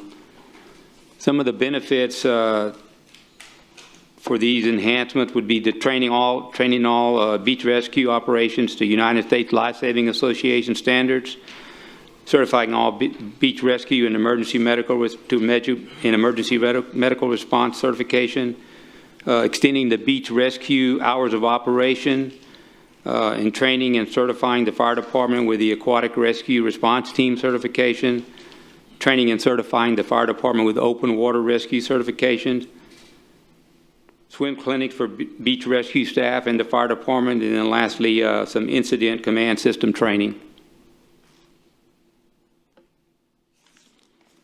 In Public Works has been looking at existing the sidewalk network and some potential enhancements in that area. Essentially, they would follow the same processes they have been using in the bridge and traffic infrastructure management plans. The process would include procuring a consultant to conduct a comprehensive evaluation of the conditioning of the existing sidewalk network and make recommendations for prioritization, summarize the findings to the executive leadership team, define a budget for execution of the plan, and then procure a contractor to begin construction, then evaluating the program as they go along and revising when necessary. And the current cost of the sidewalks range from $180 to $500 per linear foot. Thank you, Mayor. Councilwoman Campos. I'm just grateful. I've been waiting for this. It's long overdue. I just hope that the public supports this and my fellow councilmen. I think they will. I think it's something that is a definite, project that we need to address for public safety. And do we have a timeline as to when we're going to have additional information on this? Do we, Ernie? 3 years. Come on. Ernie De La Garza, Director of Public Works. So the plan, Councilwoman Campos, as we had our ride-alongs and looking at the network, really the key part is the evaluation or the assessment. And we mentioned that we need for the full area we need about $2 million at 18 months, and so we're probably going to have to look at a more metered approach. That's going to be the first part. So then once we get that information, we would like to go to budget if that's what council wants to do, go to budget with that metered approach amount so that we can start the assessment and then have those locations identified and then have the anticipated construction costs somewhat planned and scheduled, for this type of approach. And as you know, we have had many discussions over this and how we can approach it a little bit more with some common sense, right? I don't think we should spend, as much as I want sidewalks, I don't think we should spend $2 million to get an assessment of what we know is an issue, is a problem. So I am hoping something a little bit more approachable, a little bit, less expensive, of course. But I thought that we could start, and I think I've mentioned this to Peter, is at least start with the 311 or with starting to collect the calls instead of us we don't have a way to monitor, to, get where some of the needs are. I think that would be, something approachable, something that at least we'll have somewhere to start, because we'll have people calling in and saying, hey, take a look at this, take a look at that. So again, I discussed this with Peter. Hopefully it'll be something that we can, open up or implement. Yes, ma'am. You're right, Councilwoman. We still have some time to develop this, so this is just, we're saying this is on our radar. Mm-hmm. And by the time we get to July 25, I think that's when I'll present the proposed budget, and then we'll have more workshops with Ernie and the council on the proposal. So there's still work to be done, but we just want to, this is just to let you know it's on the list of things to recommend in the budget. Thank you. Thank you. Yeah. Well, Let's beat that. It's something to consider from beginning to end. Because we're not doing anything at this time. We're just going to consider at some point. Right, this is it, right. Okay, the other thing is, are we, I mean, this is, well, and the consideration, I guess the details of that can come later, but this sounds like we're just going out to fix sidewalks as opposed to creating a program. No, this would be to create a program. It would be to create a Right, so we have to get somewhere between what the councilwoman's saying, which is just go fix them, and what others on the council are saying, develop some type of equitable program. We know 3 years is too long, so that's why I made my comments, which is we still have some work to do on this. We don't have the answer today. We know we need a program of some sort to guide in the decision-making of allocation of scarce resources. And so that's what we'll have by July 30th when I propose the budget. Right. Okay. Thank you. It'll be somewhere in between, we'll try to compromise, so it's not maybe the most aggressive engineering study that would take 3 years, but we would need some guidance on how to do this. Right. Right. So. And the cost. And the cost as well. And where do we be, is it just all in District 2 or is it in the 5 districts, as an example? Right. Okay, thank you. Yeah, because equity will be a big thing, right? Yeah. Councilman Barrera. Thank you, Mayor. Ernie, Peter, might I recommend, if you haven't already, utilizing the MPO because they already have a network of either pedestrian transportation that they put together. In addition to that, the RTA, because on a regular basis they look at their ADA compliance with regard to their bus stops. And typically a lot of their funding with regard to the ADA also is inclusive in grants. So that's an opportunity for us to look at, obviously a good portion of the disabled community utilizes the public transit system that we have. And that way we can have some coordinated, have we considered that or? Yes, sir. We had, if you recall, we did have the MPO come and talk about their complete streets program, where we were going to try to take advantage of that network that they had given us because we didn't have one. So we were waiting for them to finish that program. And so I believe this is what was brought up, I guess, before that did happen. But we had been in communication with them, waiting on what they would call that complete streets network that they were going to audit and bring to the city for a presentation, if you recall. Yeah, excellent. So I think that's a great place to start. So that way it doesn't take 3 years. And because they've already got something in place, and they've already got a network in place for bicycle mobility. They're working on a complete transportation network, and it's a multi-million-dollar task with numerous consultants. So a good point. We can utilize some of that data. They're looking at bike lanes, sidewalks, roads, bike paths, safe paths to school. Yeah. So a lot of that work's already underway. So I think that'd be a way to expedite it. And and then the same thing, we go in communications because this is work that's already being done. And I think that's part of the thing is that we're as I said, sometimes we're all guilty of it. We're solutions in search of problems. When somebody's already had the idea and now we just need to let the world know that, hey, we're working on that. But I do urge you to probably contact the RTA because there's times when they make improvements to their bus stops, which we know, and then that way we can extend that walkway, because I can't remember what it was. Gil, do you remember? Do you remember what it is? Typically, I think they can go within, is it 1,500 feet within a bus stop or 100 feet or something like that? Or, 500 feet or something? No, it's shorter than that. Yeah, anyway, it's something that they can utilize their funds to do that. And I know they're very generous with their street subsidy already, but typically, once again, we can attach to some of their grant process as long as it doesn't. We'll look at that information. Yeah. Okay. So thank you very much. Councilman Pusley. Yeah. Thank you, Mayor. And Peter, here a while back, you sent us what I would describe, or use Ernie's words, as a metered process on how we would attack this. And I thought that was a very good step process, because obviously we have to start somewhere, and we have to identify what this is going to look like, how much, how it gets designed, where it gets put into the budget. But I'm going to also stick up for my end of town, the Toloso Midway and Cal Allen area, which we have many neighborhoods out there who have no sidewalks. And we've been annexed for years out there.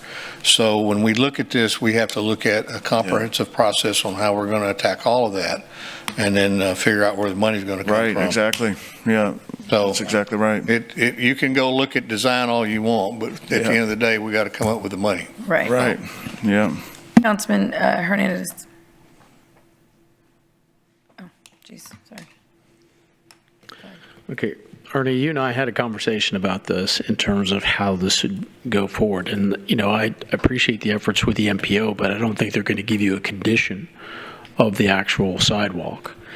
Like kind of like your PCI that we do for the streets. So I don't know if you're going to be able to get that from their assessment. I think there's more of whether it's there or it's not. Correct. They'll give you audit information. Right. So it won't give you that kind of sense. You would still need to do an assessment. Even the RTA, I mean, they're more concerned about the area around their bus stops.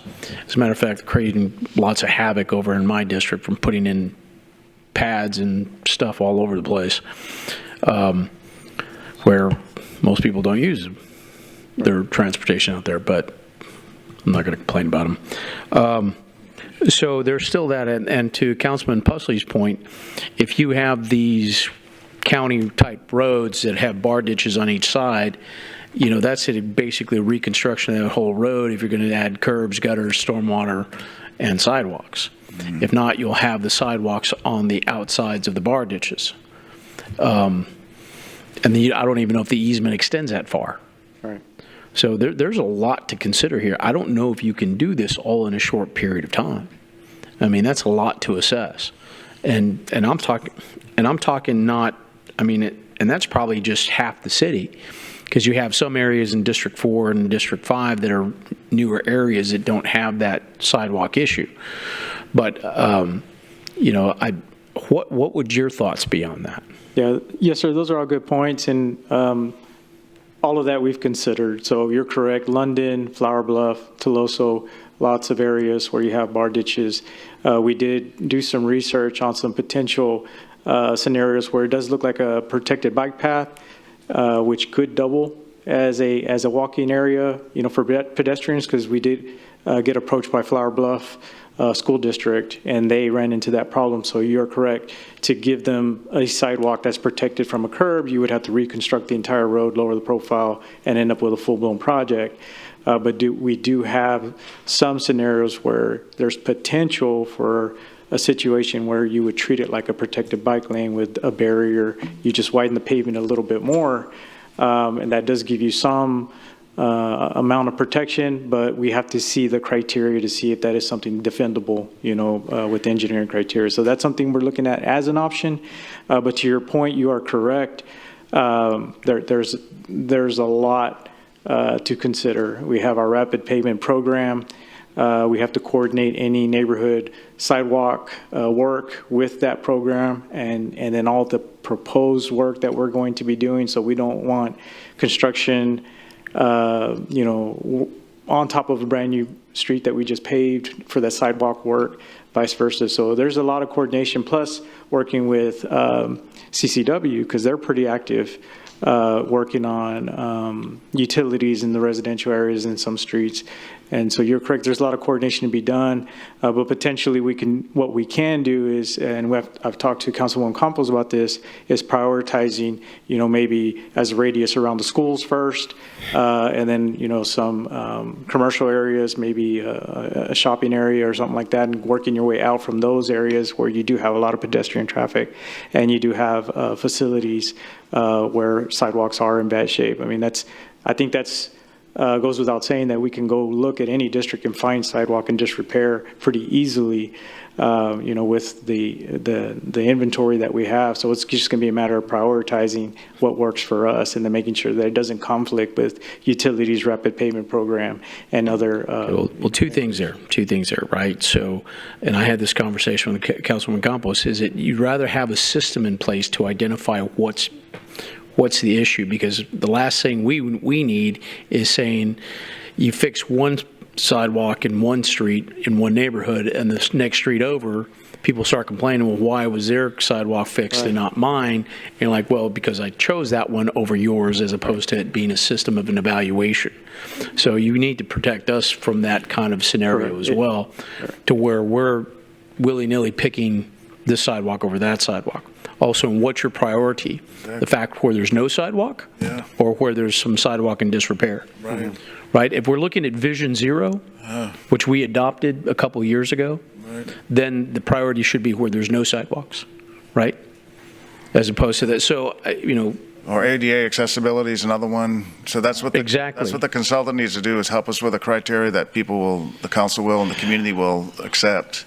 So, I understand there's pressure on this, but want to have a really thought out process on this that can be repeated and defended. Right. Don't want to be in a position where we're, making arbitrary decisions. Well, and this is a bigger, it's a bigger problem than just sidewalks, because then you have areas that don't have them at all. And then that's it's a huge financial, expensive problem. Millions. No different than anything else, but not one that we shouldn't look at either. It's one that's never been focused on at all. So this is a great start. It's a great start. Your advocacy, Councilwoman, has put us here. So it's a good thing. And we're doing the right thing and doing our due diligence. And then, the consideration of it all. So thank you, Ernie, very much. Thank you. Yeah. I think Betty just has one more slide. Oh, we do? Yep. What's the last one, Eddie? That's correct. One last slide on regarding some potential health department modifications. Okay. As you know, the Nueces County will be pulling out of the agreement with the health district at the end of this fiscal year, and for fiscal year 25, we'll lose $1,765,000 from the county for funding for the health department. And so currently, the health department is looking at some potential additional funding sources to make up some of this lost revenue.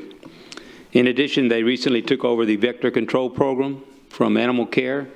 And so in FY 2025, they will be put up for consideration to include 4 positions for this program, and also to include $325,000 in funding for a building for this particular group.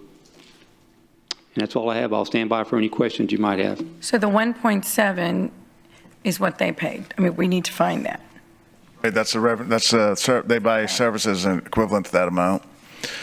Yes, they pay us that amount, 1.7. That's for direct services that they have agreed they want us to provide to them.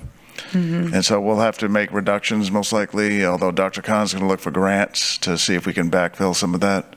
But part of the budget development for this fiscal year coming up will be to see how do we accommodate that. Do we reduce staff? Do we eliminate some of our contracts? Do we backfill it with grants?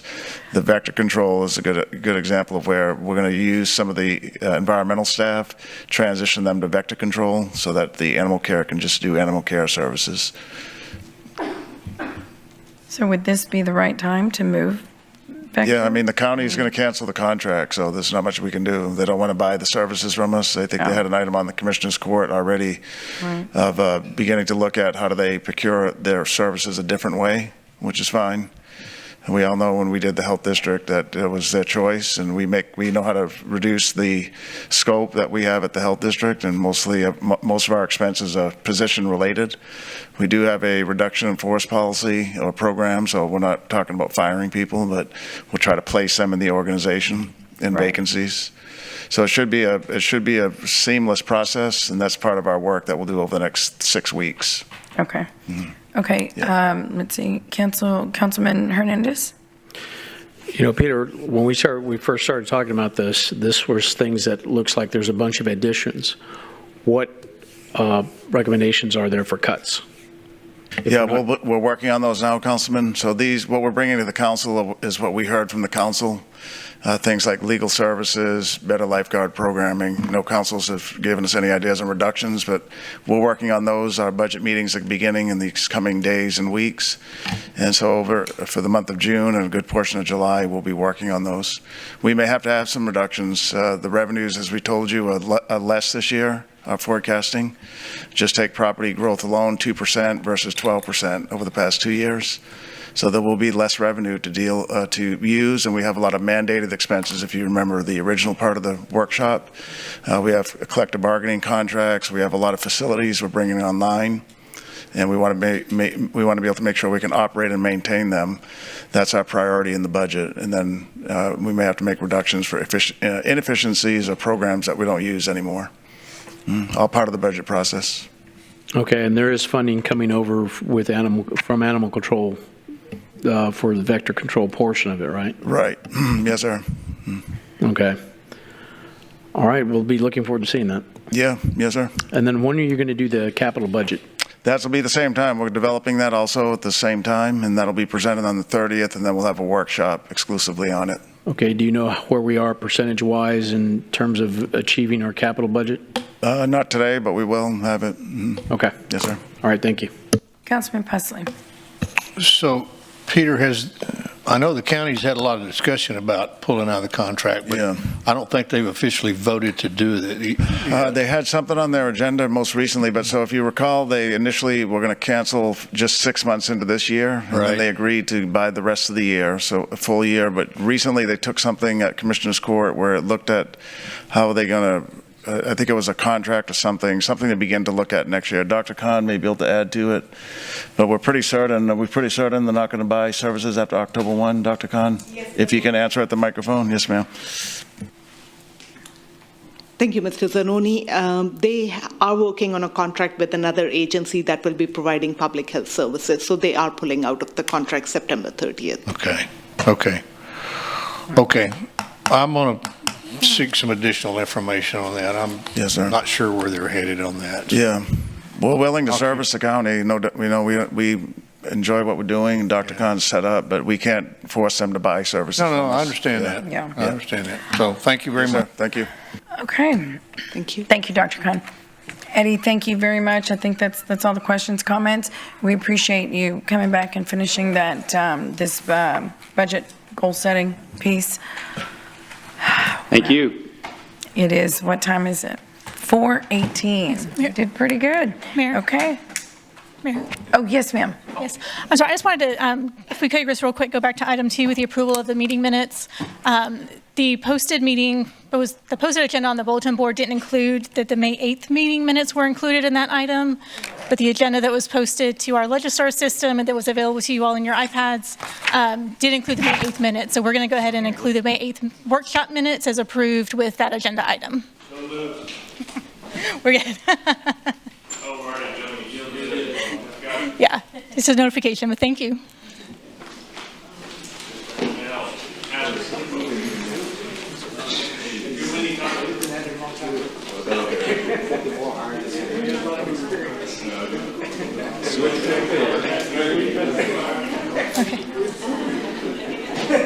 Okay.